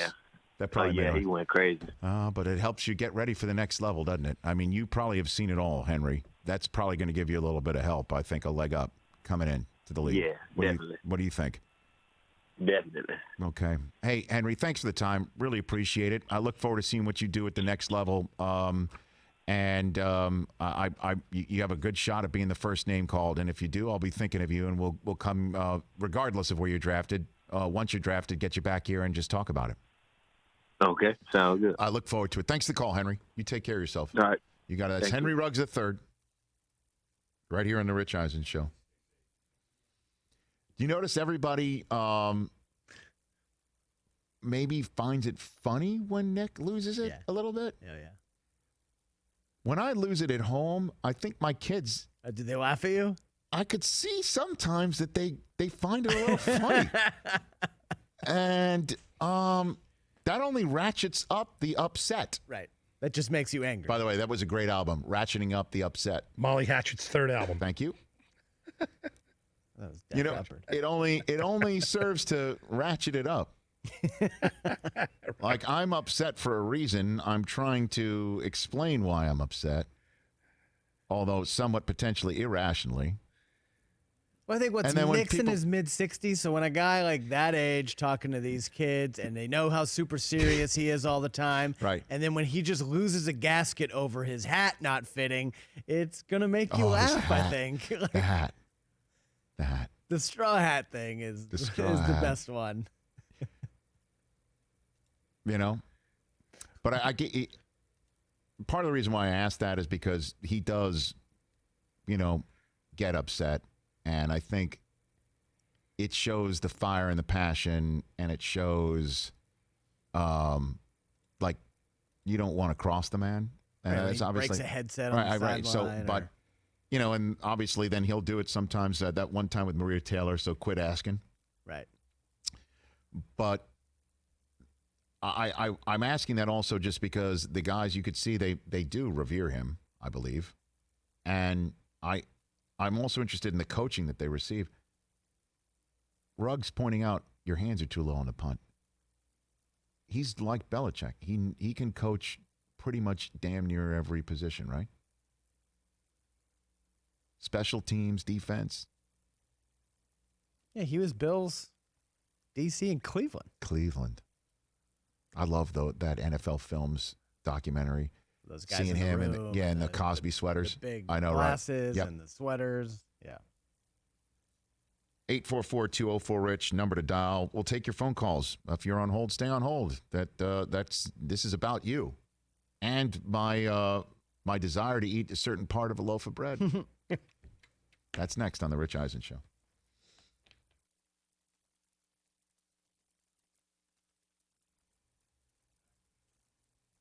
All right, we're in our wormhole right now.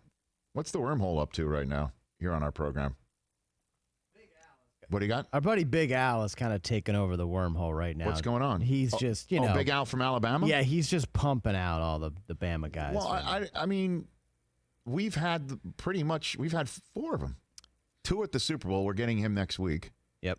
We're planning on getting him next week, I should say. Of course, Jalen Hurts we've had. Right. And Jedrick Wills, and now Henry Ruggs. Right. And Jerry Jeudy. Don't forget it. Jerry And don't Jeudy. forget my fellow member of the tribe. Right? And he wears a Star of David. I don't. His workout bag. And I've been bar mitzvahed. You're not a necklace guy, though. I'm not a necklace guy. Yeah. No, when I got this from Nantucket, yeah, a lot of people are just commenting on it right now because that's all I got. Yeah. This and my wedding ring. But that's all just I got. something you did with your kids. Yeah. Yeah. And Sue's. We got them from Nantucket. What's our poll question as it currently stands over there? Let's take a look. So this is based on UFC and Dana White and the island thing that they might be going on. So which movie tough guy would make it off an island? Mm-hmm. Schwarzenegger leads the way, 38%. Stallone, 26%. Jean-Claude Van Damme, 22%. Steven Seagal, 14%. Isn't that lovely and wonderful? Steven Seagal, man. Let's sneak in a call. Where's David from Houston? Let's get David on here. How are you, David? Hey, Rich, your sweater looks great, and your outfit too. Thank you, And sir. don't don't let anybody talk you into more hair. You look fine. I appreciate you saying that. I'm rocking the cardigan today. I don't know what that means. That's the sweater that pays the most, right? Yeah, that's the biggest. Or is it the one with payout. the patches? The one with the patches. Well, if you went Patches of cardigan Houlihan. with patches, Oh, please, that would go off the charts. Yes. It would break the system. I don't want to do that's that. a parlay we're not ready for. What's on your mind today, David? When I called last time, I mentioned Montclair, New Jersey, and Mike Del Tufo mentioned Yogi Berra. Now, I was in second grade when Yogi sold the Rizzuto Berra lanes and took the money and bought a house in Montclair with 3 kids. Yep. So Yogi and Phil Rizzuto had a bowling alley together. They had a bowling alley in Clifton, and after my uncle joined the space program, it was called the Astro Bowl. I remember that. Originally Rizzuto Berra lanes. I did not know that. Go figure Did that. Did you know Yogi Berra had 10 World Series rings? No, that I did know. I mean, Yogi Berra's, if you will, stat line, unbelievable. And the guy was also like this tall. I was gonna say he's very short. Tiny. I know. Rich, I was going to tell you something else from Montclair. Go for when it. you were a babe in arms and I was a senior in high school, and actually I was a freshman in college, Okay. Ohio State lost to Michigan with Montclair's own Garvey Craw, Okay. who unfortunately passed early from cancer, as the fullback. So if you look up Garvey, Garvie Craw, you can see the Michigan highlights over Ohio State when you were just a baby. Well, that's one way for me to spend my time to try and put a smile on my face. Thanks for the call, David. You take care of yourself. So later on, Yeah. So later on, I had to beat Timmy Berra out to play hockey goalie for Montclair High. And then you've got yourself a story to tell. Again, thanks for the call, David. Well- Appreciate it right there. That's David in Houston. Yogi Berra was listed at 5'7". Al Kaline passed away yesterday at the age of 85. Yeah. Oh, my God. I remember when I was at Michigan, speaking of what David was bringing up right there, when I was at Michigan, Al was in the booth. Al called games for the Tigers. Al Kaline was as Mr. State of Michigan from the Detroit Tigers as he passed away at the age of 85 yesterday. And people were saying he was just at spring training and he was looking great. I have no idea if this was COVID-19 or not. I'm hoping it's not. The family has not said yet. Oh, my God. As you know, Michigan, Detroit has become a considerable hotspot. I don't know where he lived. I'm just assuming it might have been there. He could have been in Florida. It could have been anywhere. So I'm obviously totally speculating. But Al was Mr. Tiger. My gosh. I think he was in the booth when I was at school, and he was calling all those Tiger games when Sparky Anderson was the manager, which led to Bo Schembechler becoming the team president. Remember that? I do remember that. 18-time All-Star. That's the first time I ever met Bo outside of school. That one year I covered the team was at the Baseball Hall of Fame induction ceremony for Sparky Anderson when I was doing that for ESPN. Down back in the memory hole. All right, we're back with phone calls and more in a moment.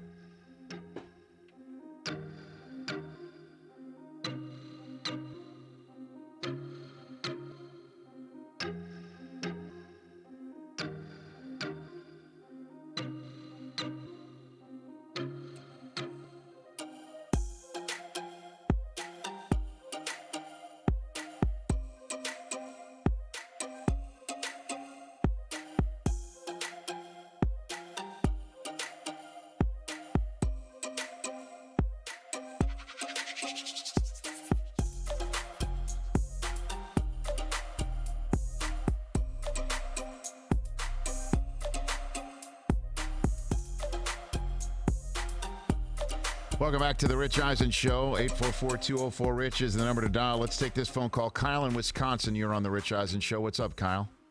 Nothing much, Rich. How you doing? What's going on in your head, sir? What's going on? Oh, well, just first off, I'm a grocery store employee and voter as of today in Wisconsin, so stress levels have been pretty high of late. Did you go on? Let me just ask these questions. You went outside, you stood online to vote today, Kyle? I did. Where do you live specifically in Wisconsin? I live in Madison. Okay, in Madison. And how long was the line? Line was non-existent. I voted at around 11 o'clock today. That's amazing. And Okay. it was, I would say there was maybe 9 people in there. So I think you're going to see some of the lowest voter turnout rates that you'll ever see.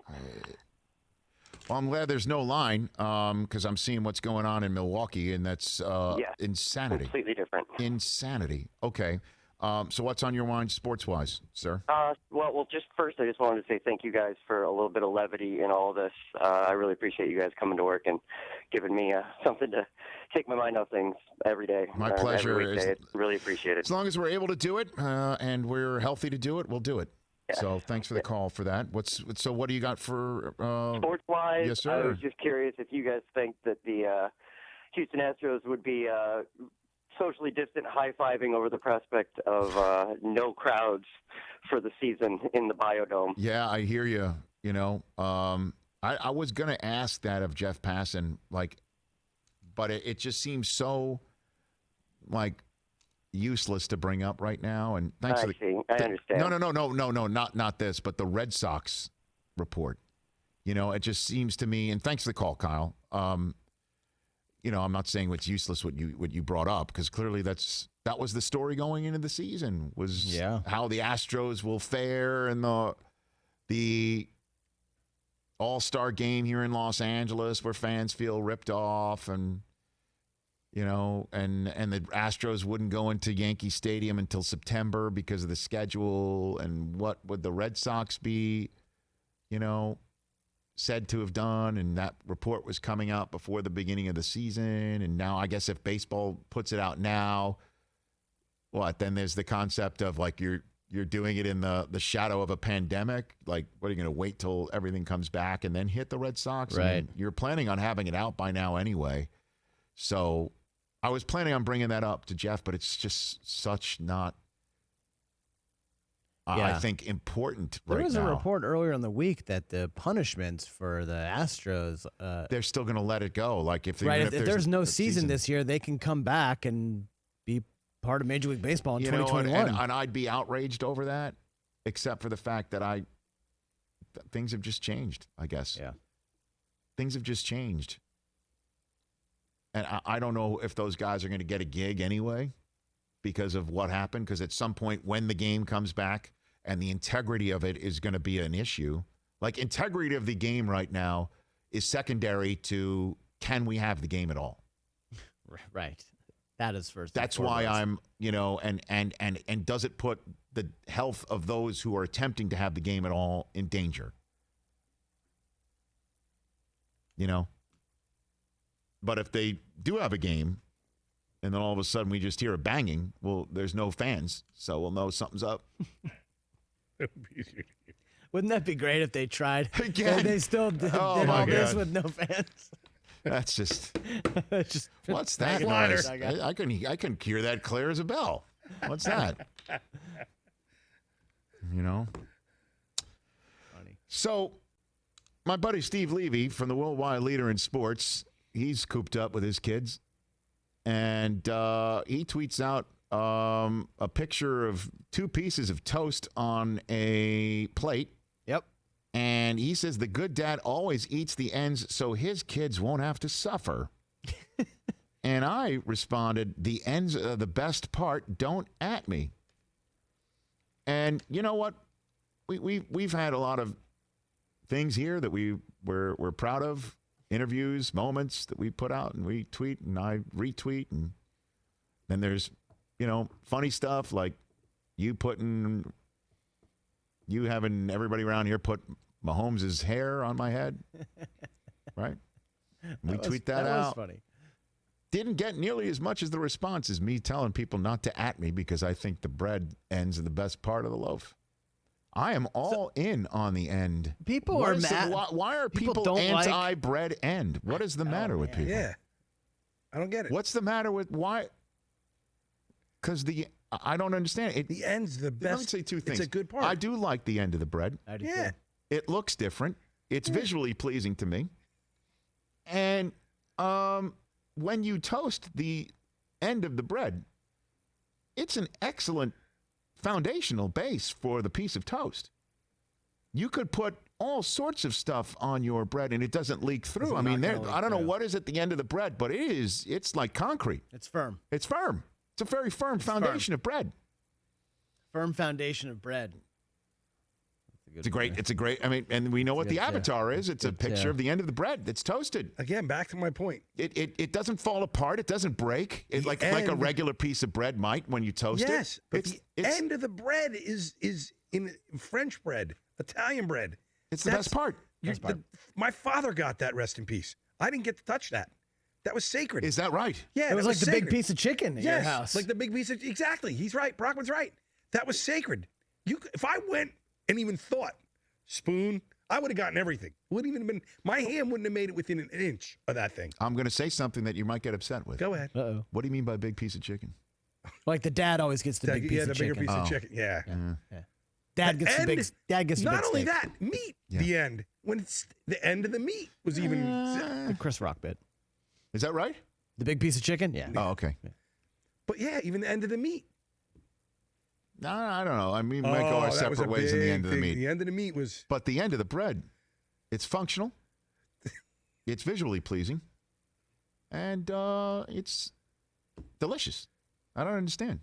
Those are three things. Those are three things you want in your bread. You want functionality. You want deliciousness. Functionality. And you want dependability. Yeah. I mean, right? That's the end of the bread. So the end of the bread is what, like the offensive tackle? Yeah. Yeah. It's protective. Protect. Right. You want to get in the trenches with that end of the bread? Yep. Yeah. Yeah. The offensive I think that I don't think we are far off at all. What you're saying is, Rich, yes, to bring this all the way back. Full circle. The ends of the bread are the Frank Gore of the loaf. Yes. Hall of Fame. Yes. Maybe not first ballot. Right. Eventually. Yeah. Get into the Bread Hall of Fame. Yep. The Frank Gore of fiber Gore. The center of the bread. I think we got it. Yeah. The inconvenient truth for people is that, guess what? End of the bread is the best part of the loaf. I mean, that middle slice of the bread, that's your Jim Come Brown, on, your Marshall so Faulk, many of those. So your many of Walter those. Paytons. So many of those. Yep. Twitter poll. Ends or not? Yay or nay? Go for it.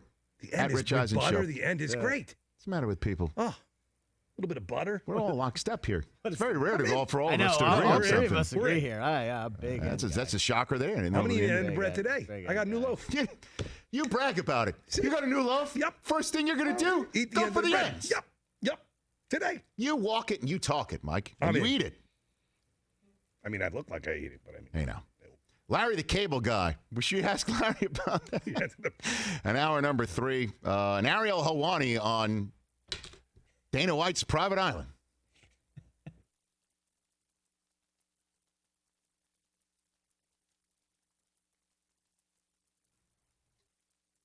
Okay, I saw the lovely Emmanuel Shrieky is signing up to do like a Superman reboot or something like that on the CW. And I know you, Lois Lane. She's one of our favorite guests. No, it's a different name. It's a very different name. It. At any rate, the reason why I bring her up, not only because she's delightful, but one of our favorite guests, and Mike Del Tufo. You once upon a time when we had an Ask Del Tufo segment, which we may reboot and bring back, where people tweet asking for your advice. The end of Somebody the bread. asked you what a good idea for a good first date was. You said a helicopter ride to Catalina Island here in Southern California, which Brockman and I thought was way too aggressive and also not very functional, to use the phrase. Because what if you're on this date and it doesn't go well? It's difficult to turn back right away. Yeah. We brought that up to Emmanuel Shrieky, and of course, she's one of the most delightful people. Her answer was delightful.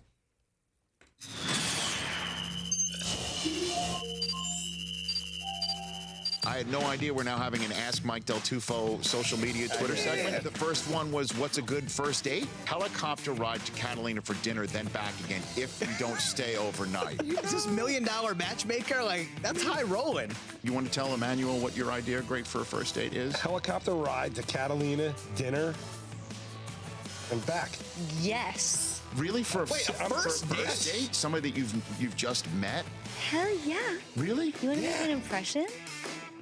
You wouldn't be totally freaked out if somebody... No, I would be like, wow, this is your first date? I can't wait to see what the second date is. That would be a flight to San Francisco for dinner. Now it just gets creepier. I mean, listen, if that person Yes. is into all of those things, yeah. Oh my. All right, Del Tufo, you're in. Wow. I have no comment. Now, you're so sweet. What would be a no-no for you? You want to know, like, Sure. lame? Yeah, sure. Like, if a first date was like, yeah, so let's go get dinner and go see a movie, I'd be like, no. Really? A movie? You can do that, like, when you've been dating for 6 months. What if the movie's Super Troopers 2? Okay. Tell Michelle Beadle what your answer was to somebody's question of what's your perfect idea of a perfect first date. A helicopter ride from Los Angeles to Catalina for dinner and then back. Wow. For the first date? Thank you. Yeah. Thank you, What the- Michelle. Who is this girl? That's a lot. I don't want to die with some stranger on a first date in a helicopter. I'm That's one what and I'm one. saying. I'll take my one. I'll take the 500. Emmanuel Shrieky said she loved it. I mean, she's more woman than me. She's Anyway. way No, too take her word. I take her word now. I'm back on board. Thanks, Michelle.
What we're gonna do right here is go back into time. Previously on the Rich Eisen Show. Sean McVay here on the Rich Eisen Show. What happened with the Rams and Todd Gurley that you guys figured it was time to part ways, Coach? Yeah, I think tough decisions have to be made. These decisions are never easy, but more than anything, I think it's important to just represent the type of player, the person, and the appreciation for the time that we did have together. And that's really kind of what I would want to emphasize, just because of what he's meant to me and what he's meant to us. Another Rich Eisen Show is coming at you right now. You know what I am? Knowledgeable, sage, and This is the Rich Eisen Show. also the host of this show. At Rich Eisen Show right now. Live from the Rich Eisen Show studio in Los Angeles. Tell me this intrigue. We're going to be all over. Available now on the Rich Eisen Show app. In my opinion, if Burrow is markedly above the other quarterbacks on their board, Dolphins, they should offer 4-1s to the Bengals to move up from 5-1. Shake the room. Earlier on the show, Pro Football Hall of Famer Marshall Faulk, Alabama wide receiver Henry Ruggs III. Coming up, plus comedian Larry the Cable Guy. And now, it's Rich Eisen. All right, hour number 3 of the Rich Eisen Show on the air here today on this loyal Rich Eisen Show radio affiliate. And if you are hearing us on a Rich Eisen Show radio affiliate coast to coast, I want to thank you. I want to thank you for listening to us for as long as you have, and I want to thank the program directors for sticking with us. And you will be able to hear us and watch us, youtube.com/Rich Eisen Show. Also, you will be able to hear us through our app. You'll be able to hear us.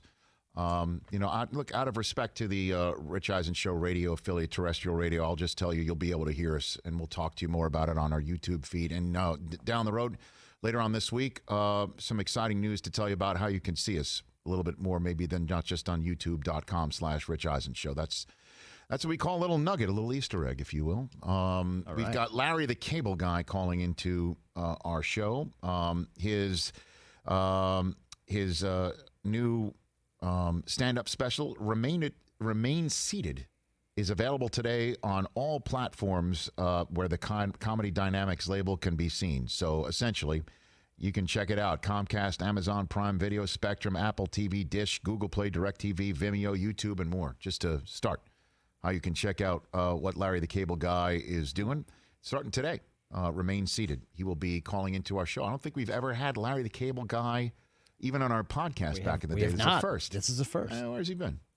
You know where we've been and where we're going to be, right here in the Rich Eisen Show studio every single day, 12 to 3 Eastern time. So, we had Marshall Faulk on earlier, Jeff Passan, Henry Ruggs III. Jeff talking about Major League Baseball and Major League Baseball's Players Association getting together and beginning to have conversations about if the timeline of the virus allows, if the reality of the virus allows, that perhaps by May, sometime in May, a true, if you will, spring training. Spring training usually opens in winter. A true spring training would be underway in the state of Arizona, what he called a biodome type setup where players would be quarantined, and so would everybody who would be necessary to put games on in stadiums with no fans. Logistically, hotels would be up and active. Yeah, so obviously they have the Diamondbacks Park. They have the college stadiums there, and a dozen or so spring training facilities. But the other story we talked about at the top of the show was Dana White's plan to have his own private island set up and have fighters flown in to the private island. And this is what he tells TMZ, that he's going to start flying fighters all into the private island and do international flights from there. He's a day or two away from securing a private island. And that's how Chris Brockman's news update begins. Go for it, Mike.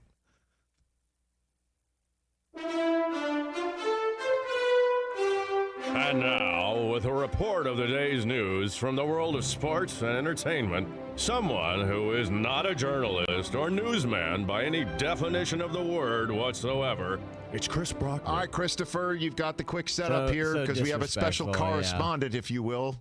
We do. So Dana White, according to TMZ Sports, says he's a day or two from securing this private island. I won't be able to get international fighters, all of them into the United States. So I have a private island, and I'm going to fly them there and do the fights from there. And I kick it over to fellow Syracuse Orangeman, Ariel Helwani. Yes, for more. indeed. The host of the Ariel Helwani MMA show and so much more, ESPN's MMA Snap Show. Proud father of three, as he says in his Twitter bio. Kind enough to double up as a Chris Brockman news correspondent right here. Ariel Helwani. How are you, Ariel? Oh, I'm doing great, guys. And Chris, I want to congratulate you and all our fellow Orangemen across this great country and world. It was on this day back in 2003 that young Carmelo Anthony led the Orange to their lone national championship. So a mazel tov to everyone. Mazel tov to you. And Jerry McNamara, who's 6 3-pointers in the first half. Can you say mazel tov to a guy named Jerry McNamara? Great point, Rich. I Great know. point. Hey, Passover does start tomorrow night, so maybe just pass over that. How are you, Ariel? I trust everybody is well and good in your world, I hope.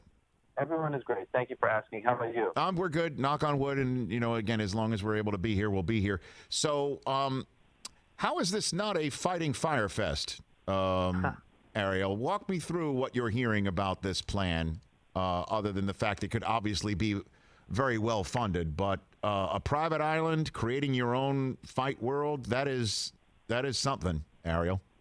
Yes, it is something.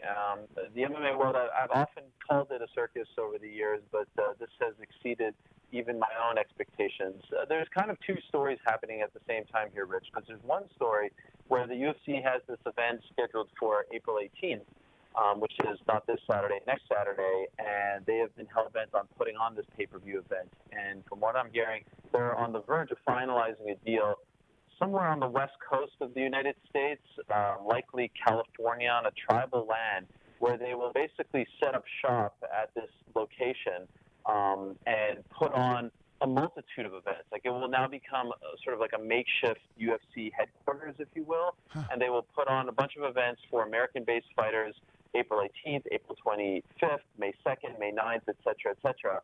And they're already working on logistics and getting, a chef there and all this stuff, and it's just going to be like their own private arena. And then yesterday, Dana White tells TMZ, as you mentioned, that, he's close to securing this island to hold events for the international fighters because, of course, the international fighters won't be able to come here to the United States. Now, I have not talked to a single fighter or manager who has told me that they have heard this from the UFC. Like, this was all news to everyone when Dana said it.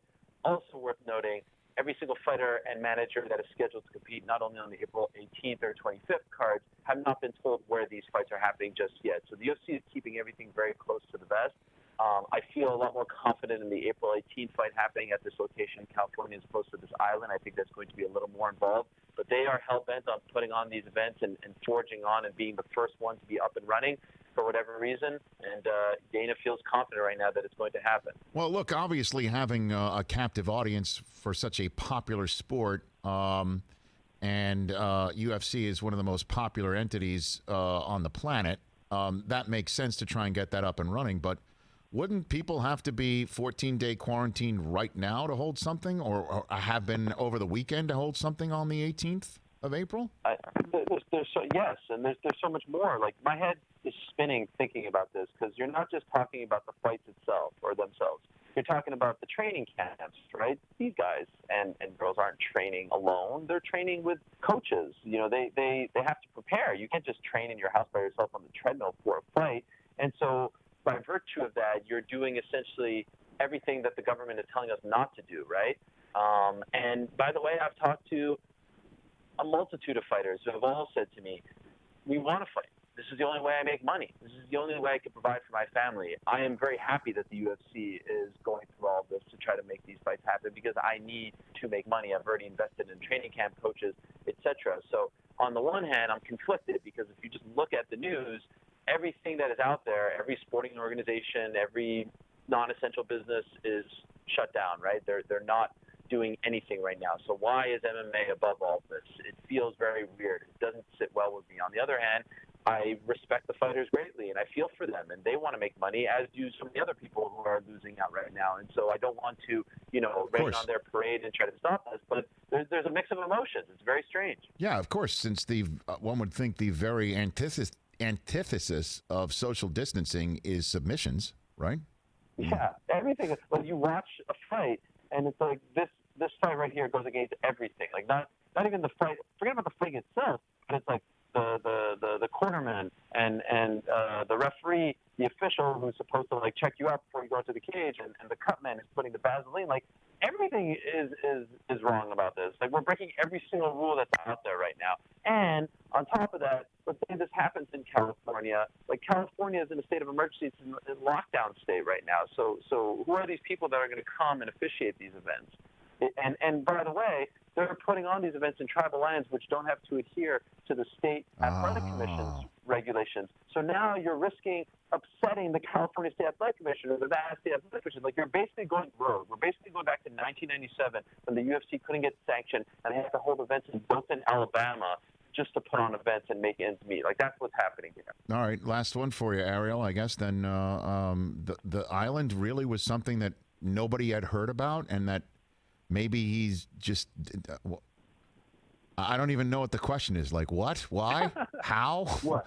We don't even know the where. We just know we just know the island, right? We just. Yeah. That's why we just know that there's an island. You know, back in the day there was a promotion called Bodog Fight, and they held a bunch of events on an island in Costa Rica. And so this is what I'm saying. Like, I'm getting deja vu of the early days of mixed martial arts, the Wild West days of mixed martial arts. When he said that, I had a bunch of fighters and managers tell me, like, reach out to me and be like, what island? What's going on with this island?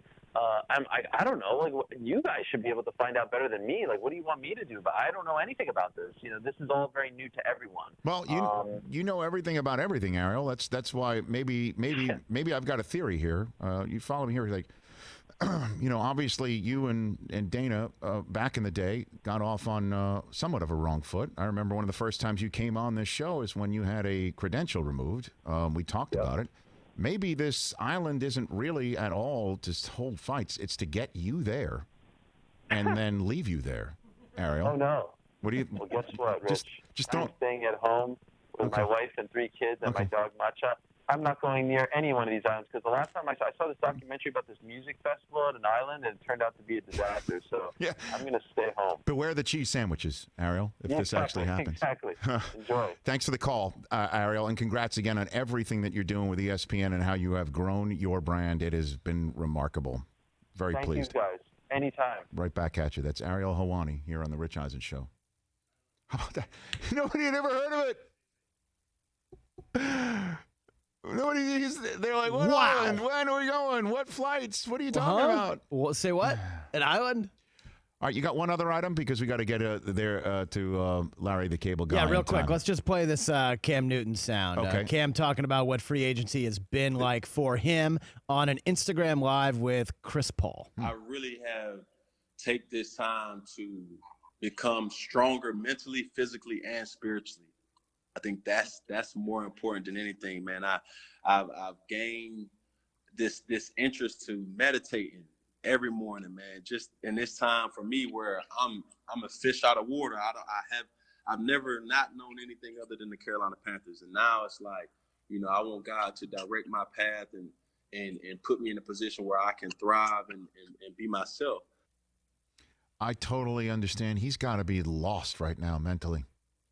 That's why he's saying he's going to make himself mentally stronger. I bet you he feels physically great, and he would love to show it off to somebody, but can't because of what's going on in this world. And I'm sure he's feeling we're already in the world of social distancing, feeling out of body, all of us. And then there are some people who know a lot of people or know somebody who's sick, and that just makes you even feel like the world is off its axis. So I just mention that just to point out again, what we're talking about is just one person's obviously profession, and that's very important.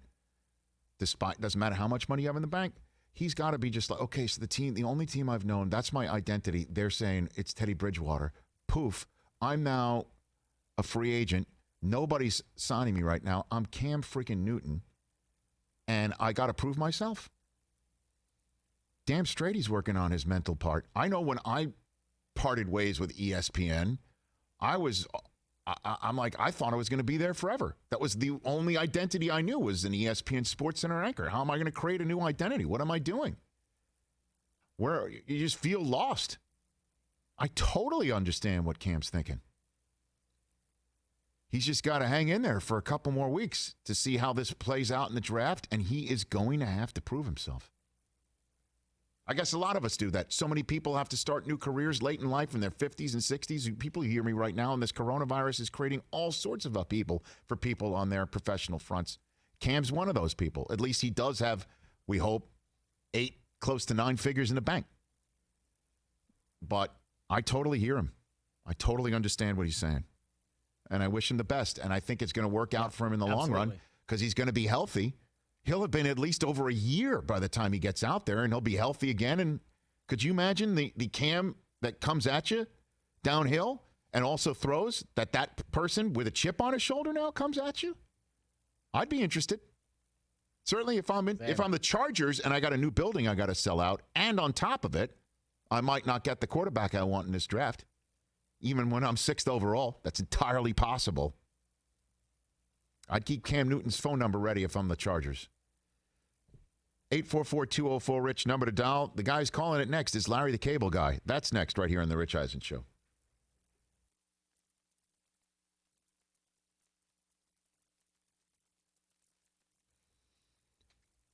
You know what I'm saying? I totally do. And Cam Newton is still posting daily workout pictures and Well, that's what videos he's gotta do. on his Instagram That's what he's got to page. do. That's the only way he's got to do it. It's Exactly. like, hey, I am healthy. Yes. I would love to prove it to you. I can't prove it to you. I can't look you in the eye. I can look you in the Zoom eye, but guess what? I don't know who's Zooming with him even. Because at this point in time, the only thing you could say is, hey, I'm interested, but I got to see how the draft goes. And then you got to say that to a former MVP, former first overall draft pick. You say, hey, you know what? There's a 22-year-old that I really like a lot that's never played in this league, and you're a grown-ass man who, went to the Super Bowl with one of the most amazing seasons ever 5 years ago, and you're only 30, and you're iconic and entertaining like you swore you were, right? Tough to look a guy in the eye and say that. I bet you he's probably not even having conversations with teams face-to-face like that, right? I doubt it. Meanwhile, yes, in our ends of bread poll. Oh, boy. Ends of bread, yes or no? No, 49.4%. Yes, 50.6%. Are you saying right now we're splitting the loaf? We are splitting the loaf. Our buddy Casey Garrity has chimed in. All-time best poll question. Proud of you. Proud of you. Thanks, Case. Thanks, Casey. It is a great poll question, don't It's you? great. It is. It's very simple. It's 5 split. words. And by the way, I ends, just retweeted it. Look out. Here we go, Rich. Ends of Bread. Could that be a Steven Seagal movie? Ends of Bread is Yeah. a great Steven Seagal movie. Actually, I'll say it because I'm here. He's wherever he is. Kind of looks like it right now. Kind of looks like the end of the bread. Eat the ends. No, just saying. He does? He does. The ends of bread. You know, little. It's tough exterior. Oh, okay. And doughy. And doughy in the middle? Steven Seagal, a man who's hungry and knows what he wants. Hard, dependable. Steven Seagal stars in Ends of Bread. Coming January 2019. What do you mean coming? I just made it up. You ruined the He whole just bit. ruined the bit. You just I ruined had the whole bit. bit. I'm And he sorry. comes in with the date, which is a good idea. I know, but it was late. Then it was Wait, months ago. What's your back What are you date? talking about? A year and What are you change. doing? What are we doing? Let me do the voiceovers, and you turn the microphone on, all right? Okay. We can edit that. No, can't. we can edit. Actually, we can in real time. You can. Yeah, you can. By the way, Jeff in Detroit, our buddy, is on, and I really love this question. We just got to wait until after Larry the Cable Guy. Can you see the call screener? I do. You want to pop Jeff on here? Pop Jeff on. Hey, Jeffrey, you there? What's going on, Unc? How you doing today, baby? Well, I'm kind of caught in between here because I don't have enough time to get you to ask this question, and then Larry the Cable Guy's on. And then this is the sort of question that might, drive a conversation for more runway on a program like, say, tomorrow's. You know what I mean? Are you free tomorrow to call So back? You want me to pop in tomorrow and I ask think you? so. I'll Early decide on. at the top of the show tomorrow. Yeah. Which receiver would I pick first in the all-decade team? Okay. How about that? We'll do that. Does that make sense to you? Yeah, that's fine. All That's fine. Or unless you just, you know what? If you want to, you can just, when you come back, you can, well, like you said, it's going to require some discussion. not to get So too. I can just call tomorrow. Not to get too deep in here, but this is what these segments are for, and you deserve our respect, having called for as long as you have for 5+ years, and we expect you to keep doing it. All I'm saying is, we got Larry the Cable Guy. That's like 10, 12 minutes, and then this is one of those things that we could continue. We could do this for a while. Like we could do a 2-hour show on your question tomorrow. And as a matter of fact, you should just email Brockman your ideas. Wow. I do like it. Yeah, I Which was just receiver would I thinking draft about that first? Which would I pick first of the all-decade Keep team? in mind, the receivers are Antonio Brown. I know, and Larry he wants me to say Fitzgerald, Calvin Johnson. Calvin I Johnson, understand. and Julio Jones. I understand who Jeff. And you're getting them all right at the start of their career. More importantly, Jeff, are you an ended breads guy or no? You know what? Actually, I am. And this is what I do. I save the first end until I get to the bottom, and then I always make sure that I make myself some type of sandwich with it. Big it's finish. Sacred. It cracked me up when you guys were talking about it because My girl used to tell me, I'll save the end piece for you. I said, I'm looking for the bottom one. So when it gets to the bottom of the bread, I don't dig down. I kind of wait, get down there, make myself a magnificent You're a patient sandwich. man. You're a patient man with a plan. It's Jeff in Detroit.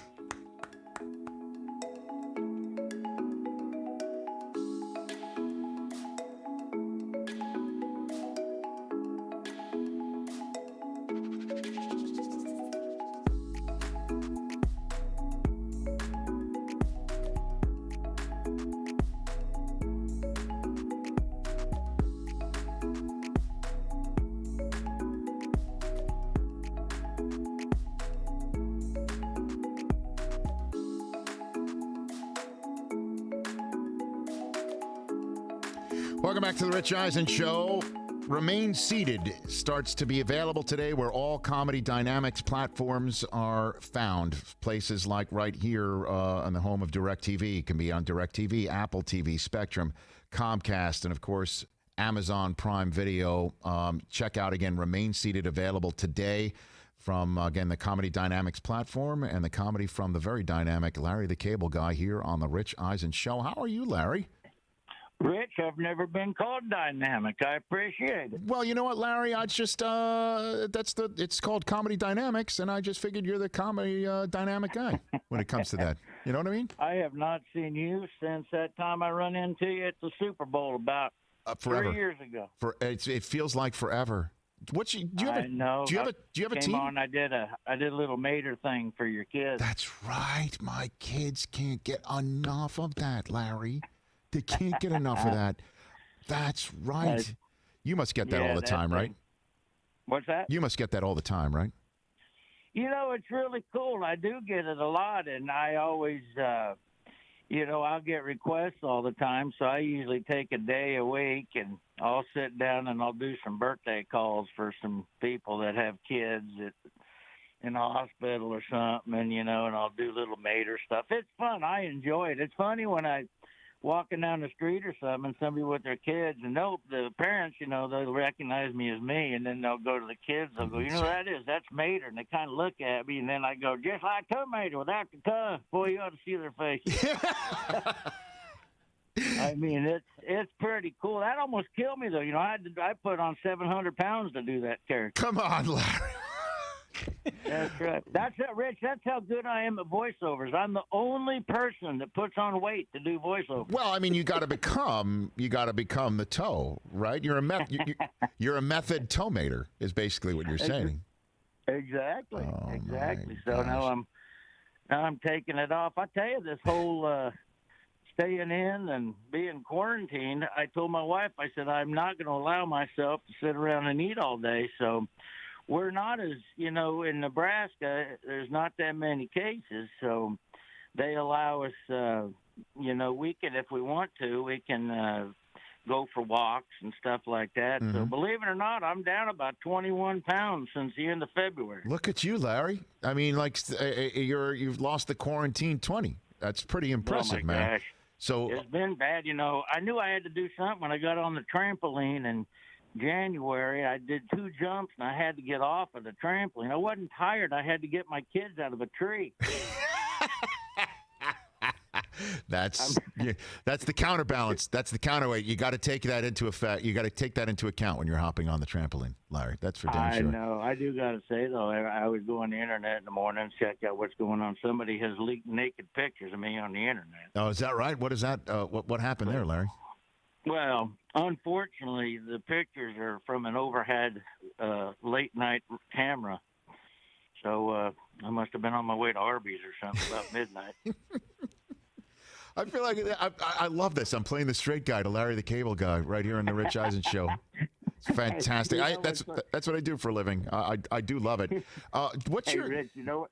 Yeah. You know what's hilarious? I got to tell you, because I do all one-liners, It's one after another. I've always been a fan of all the old-time one-liner guys. Right. And so I remember the first time I was ever on The Tonight Show, my manager said, don't let Jay say anything because he'll interrupt your punchlines. I said, don't worry, I can handle it. And I'll never forget the first time I went on The Tonight Show, Jay Leno introduced me. He said, so how's it going, Larry? And I did not stop talking for 8.5 minutes. He kidding. Honestly, I don't think he got one word in. It was great. We call that in the sports radio business, sports talk business. That's pulling a Joe Theismann, right, Chris? That's when you just. Yes. Joe Theismann, the over-under on Joe Theismann's first answer to your first question is about 4.5 minutes, and I'd suggest you take the over sometimes, Larry. That's the way it works. That's so funny. I just talked to Joe. Joe plays in my golf tournament. No I just kidding. got done talking to him yesterday. How long was his first answer to your first question on the phone? You know what? It was we were talking about some kind of a cream to put on your back. So he was all business, but generally I'll text him. That way I can. I'll tell you another funny thing. Yeah. Terry Bradshaw, the same way. I remember a long time ago when I was coming through the ranks. Foxworthy is a buddy of mine, and he was sitting at the house. His cell phone rang, and I looked at it, and I go, "Holy smokes, it's Terry Bradshaw!" I was all stoked. I go, "Jeff, it's Bradshaw." He goes, "Let it go. I'll call him later." And I'm like, "What do you mean you'll call him later?" He goes, "Man, sometimes Terry just never gets off the phone, and I don't have time." Larry, the cable guy, I would pay to watch a conversation with you and Terry Bradshaw. That would be what we call good eats. That would be amazing. He was actually, had him in one of my Christmas specials. I did 3 Christmas specials. He played the bartender in one of my Christmas specials. I got to tell you, it was fun. It was one of my favorite scenes I ever did in a Christmas special. I love the guy. He's just all full of happiness and joy. He's great. Yeah, Terry, I think was it Smokey and the Bandit 2? Was that his big film debut? Oh my! Back in the day, it was Hooper or something like that. I just remember Terry's been a Cannonball Run, maybe? I don't know. I think it was Cannonball Run. I know what you're talking about. Right now I'm having a brain fart, but it was one of those. Me too. Larry the Cable Guy here on the Rich Eisen Show. Do you have an NFL team that you're a fan of specifically? Well, yeah, I do. I grew up a huge Oakland Raider fan. I don't know why. I remember when I was a little kid, I sat down when I was about 6 years old, and my grandpa was watching a black and white TV. It was a Steelers-Raiders game, and I said, "That's my favorite team." And he said, "Which one?" I said, "The one's in the white." And that happened to be the Raiders. I love their helmets. And then from that day on, I just became a huge Raider fan. And then about somewhere around the time they got Jay Schrader, I kind of wobbled and then I was living in Florida from Nebraska, and so the Buccaneers were closer to me. So, I still followed the Raiders. I was kind of searching for another team, and then in the '90s, I saw Brett Favre in the late '90s. Brett Favre was wearing a "Get Her Done" Larry the Cable Guy T-shirt in a spring game. And then I just became a huge Packer fan, and then I married my wife. My wife went to a school in a small town in Wisconsin, so I just adopted the Packers and went full bore Packers. But I will say, I know it's a crime to like 2 teams, but I like both of them. I like the Raiders and the Packers. That's fine. I mean, it's certainly if Favre is wearing a shirt with your phrase on it, I mean, that's the end of that, Larry. I mean, that's... Well, yeah, exactly. I mean, you can't. And I actually went to like 3 games. I got to sit in his box next to Deanna. My wife was there and went down and ate nachos and cheese with his special recipe. I mean, he was awesome. Now I do feel bad though because I know more about the Raiders than I do the Packers. That's fine. That's all right. Let me tell you this quick story. I remember before I ever got into golf. I got into golf about 10 years ago, but I was working at an outdoor event, beautiful, and I wish I could remember the name. It's in Northern California, overlooking a huge lake. And they always had a golf tournament there, and I went there. I guess I was the entertainment for the golf tournament, and they asked me if I wanted to go to the pairings party, and I said, no, I don't golf. I don't even know what it is. I'm just going to go backstage, kind of enjoy the scenery, go over some jokes. And so I go backstage, and she came back in. She goes, boy, I wish you'd have went down there. They were asking if you were going to come down there. So, well, what is a pairings party? She said, well, every year we have a golf tournament, and it celebrates an NFL football team. And this year it was the world champion 1976 Raiders. I about crapped my pants. I said, "You got to be kidding me!" And I said, "Are they coming to the show?" She said, "Yeah, a lot of them are in your meet and greet." And by gosh, that night I met Ray Guy and Freddie Bolitnikoff and Cliff Branch and I mean it was awesome. And that was one of my biggest thrills in comedy. Being on stage and looking at the third row and watching Freddie Bolitnikoff doubled over his laughter. That's it. I'm telling you, that was one of my all-time favorite shows. Well, as long as you didn't shake hands with Lester Hayes, because your hand would have stuck to his, Larry. Yeah, no kid. You'd have that stick I will him say, on. though, that Ray Guy was backstage with us. He wanted to stay backstage with us because my opening act was from West Virginia, and my manager was from West Virginia. And so he stayed backstage with us and stood off the side of the stage. And for about an hour and a half after the show, he was bitching at all the sports writers about not making the Hall of Fame at the time. Well, he can't do that anymore. Can't do that anymore. I know. Now he's finally in. But I'll never forget, Rich, he goes, "Man, they just don't know what the hell they're talking about. It's not how far you hit the ball, it's where you put the damn football." That's exactly right. You're not wrong. I love it. Larry the Cable Guy here on the Rich Eisen Show. Did you base your initial act about the cable guy on a specific cable guy? Is there a real cable guy that launched this ship, Larry? No. You know what, Rich? I grew up on a pig farm in southeast Nebraska in a town of 1,200. And I went to college at a Baptist college in Georgia, and my roommate was from Dalton, Georgia. My other one was from Beaumont, Texas. Okay. And when I started, when I started doing stand-up, of course, one of the first comedians I met was Foxworthy. Okay. And of course, I was always integrated in the Southern culture from moving to Florida and going to school in Georgia. And then I met Jeff, and I just started doing characters on stage. And Jeff and I used to sit at the Atlanta Braves spring training games in West Palm Beach all the time, and he's like my adopted brother. I mean, we're so much alike. But we would sit there and we would just riff off each other, and we just make up stories. And so I remember we'd be sitting there, and one time Jeff would just lean over and go, "Hey, Jubal, did Peggy get that potato salad in, or did she forget about that on the truck?" And I was like, "No, they came and got that last week. 2 of the kids were poisoned." And we would just make up this story. And so one day, when I was doing stand-up, I went on stage and I was trying to find. Originally it was a rodeo bull rider.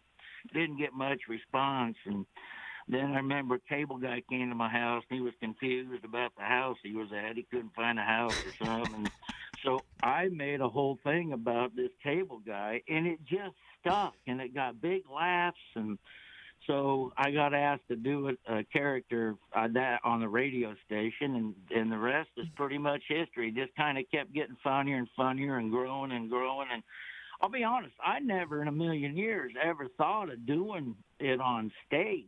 Right.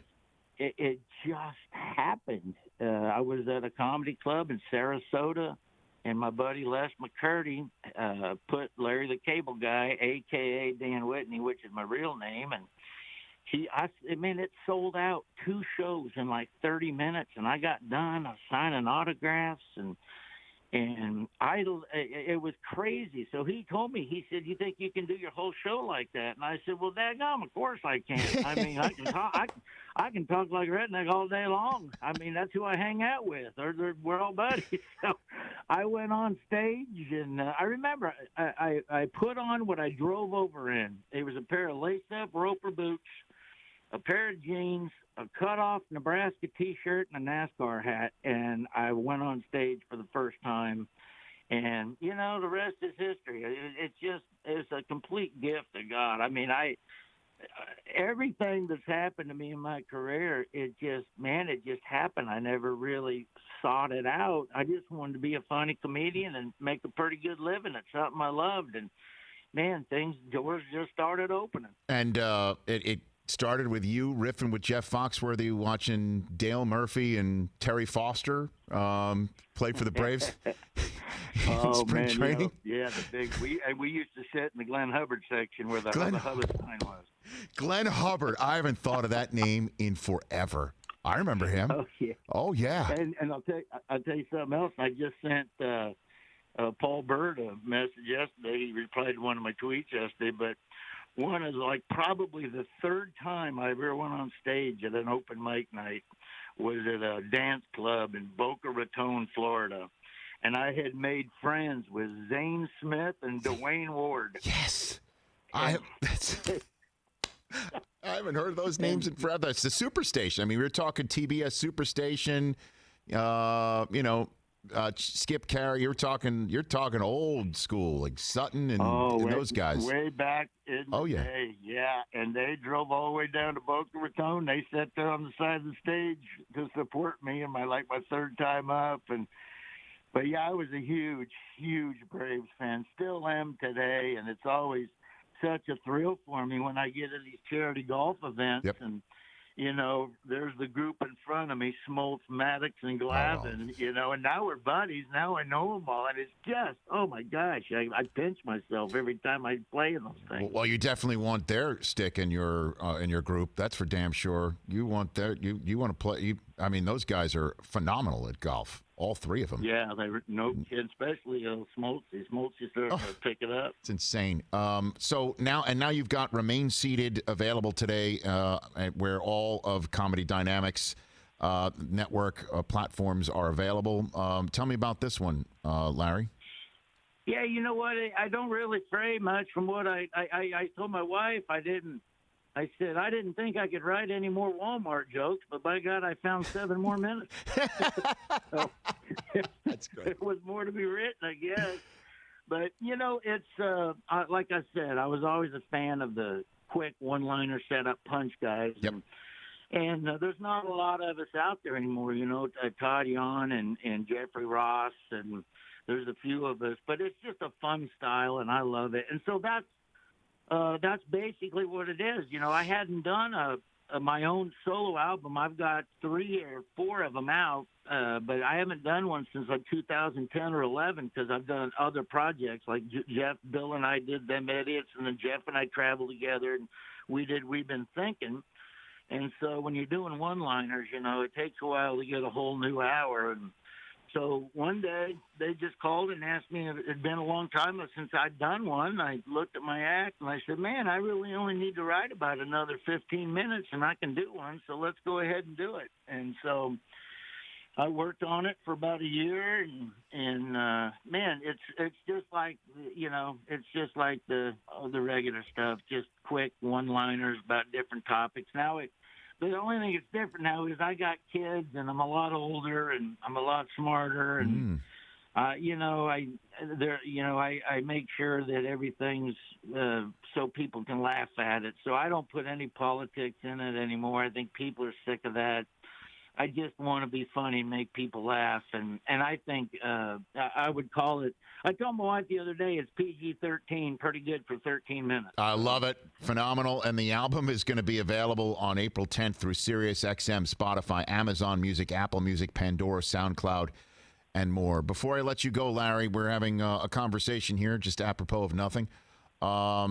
Do you like the ends of bread, or do you just stay away from that when you're eating a sandwich? Where are you standing? No, I'll be honest. I love the ends. My wife gets mad because I take the ends, and she says that keeps the rest of the bread safe. But I immediately go to the front and the back. I don't know why, but I've always loved the ends. Oh, so your wife objects because the ends protect the loaf's, I guess, longevity, and when you take it away, from what I understand, it protects the life of the bread. But I go ahead and I eat the ends. Okay, and your go-to sandwich is what, Larry? What's your go-to sandwich?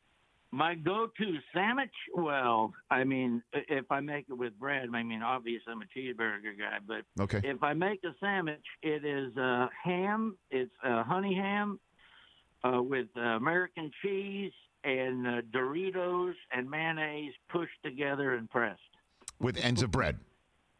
With ends of bread. With ends of bread, yes. That would get it done. That gets her done. Oh, yeah, no doubt. My kids love it. I bet. Larry, thanks for the call, man. Let's chat again soon. Rich, I love you, man. I'm a big fan, man. Thank you. I appreciate everything you do. And thanks again for doing that recording for my kids a couple years ago. They loved it. They absolutely flipped Oh, out. you got it. You're the And man. thanks again. I hope you enjoy my special. You bet. Remain seated. First stand-up special in over a decade for Larry the Cable Guy.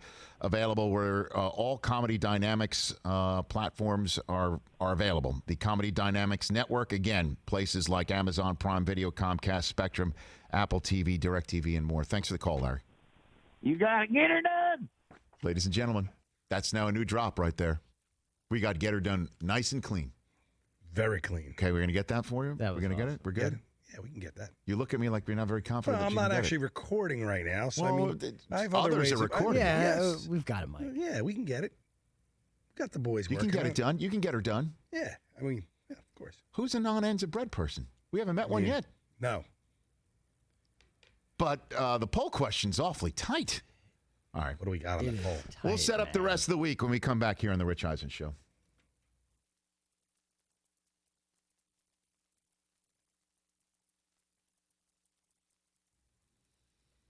I feel like we should pin this because, we didn't get posted till almost 11 o'clock local, so this will stand for 2 hours tomorrow. This is going to be good. Yeah, I think you should. We're already at 4,500 votes. Oh, we got Keegan Michael Key's start bench cut. That's fun. This one always makes me laugh. Yeah, it's hysterical. Well, it's because, take a look. Now, you told him about how you are the Bill Walsh of audio executives. Exactly, You yeah. can't screw these up. Your favorite catchphrase from the original Predator. Go ahead, here's one. If it bleeds, we can kill it. All right, that's number one. Here's number two. Okay. Get to the chopper! Can't hear them at all. Okay. You can't hear them? Cannot hear them. Yes. I'm just kidding. You can't hear them. So what I'm gonna do? I'm doing this blindfolded. Wait a minute. The sound. Wait a minute. No, Did they're Bill up above. Walsh not have the volume up? Did the Bill Walsh of sound engineers not have the volume up for the segment? Oh my God! Oh We can boy, kill it. this does not bode well. Can you go? Oh, there's a method to his madness. Do you want to try one more time now? Yes. Okay, go ahead. Go ahead. Okay, man. Here we go. We can kill it. Okay, if it bleeds, you If it can bleeds, kill we can kill it. Okay, here's the next one. Get to the chopper! Get to the chopper. And here's the other one. One ugly mother. Okay, there's that one. Okay. Start bench cut. All right, get to the chopper, gets cut. Because it's only an incidental line, and the only reason we remember it is because he's Austrian. If anybody else said, get to the choppers, it wouldn't have been a line. It wouldn't have been a line. It's only because he's Austrian. Cut. It's superfluous. We're gonna bench your one ugly MFer. So what you're gonna do is you're gonna start, if it bleeds, we can kill it. Because it's a succinct line, and it's done in a very naturalistic way. If it bleeds, we can kill it. Very well done. That's just Now, for everybody else who comes in here on the Rich Eisen show, we're going to show I'm them. setting the bar here. We're going to show them this start bench cut because you have raised the bar, Keegan Setting the Michael bar Key. right here. We're going to edit out Del I was just Tufo gonna messing up say- the audio. We're going to edit that out. Can you edit We're that gonna part edit out? that out. No, It's too good. Perfect.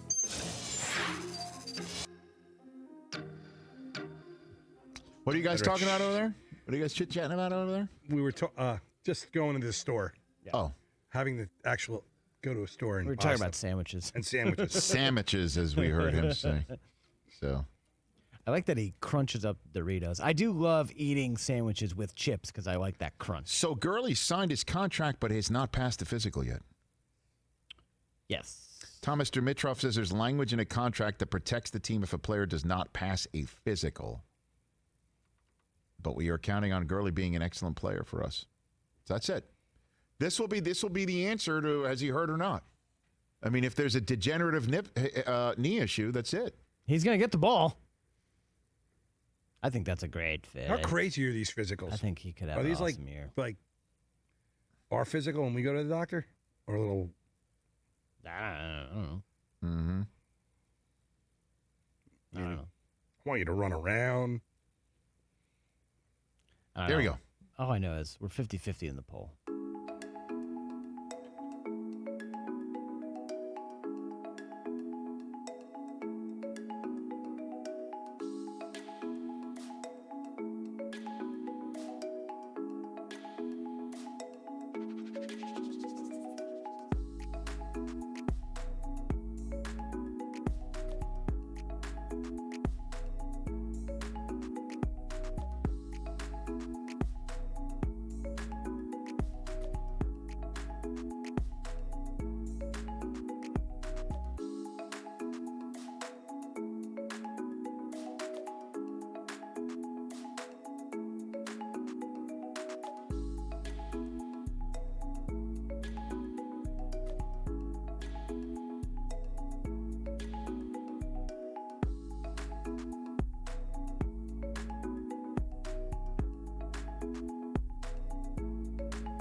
Welcome back to the Rich Eisen Show.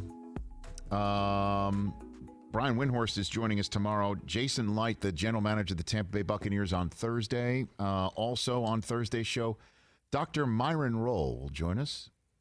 You remember Myron Rolle was a defensive back for the Titans and Rhodes Scholar who left the NFL to pursue a degree in medicine. And apparently, I think he's working in the New York hospital system right now. And who better to talk to about what's going on in the real world, I guess.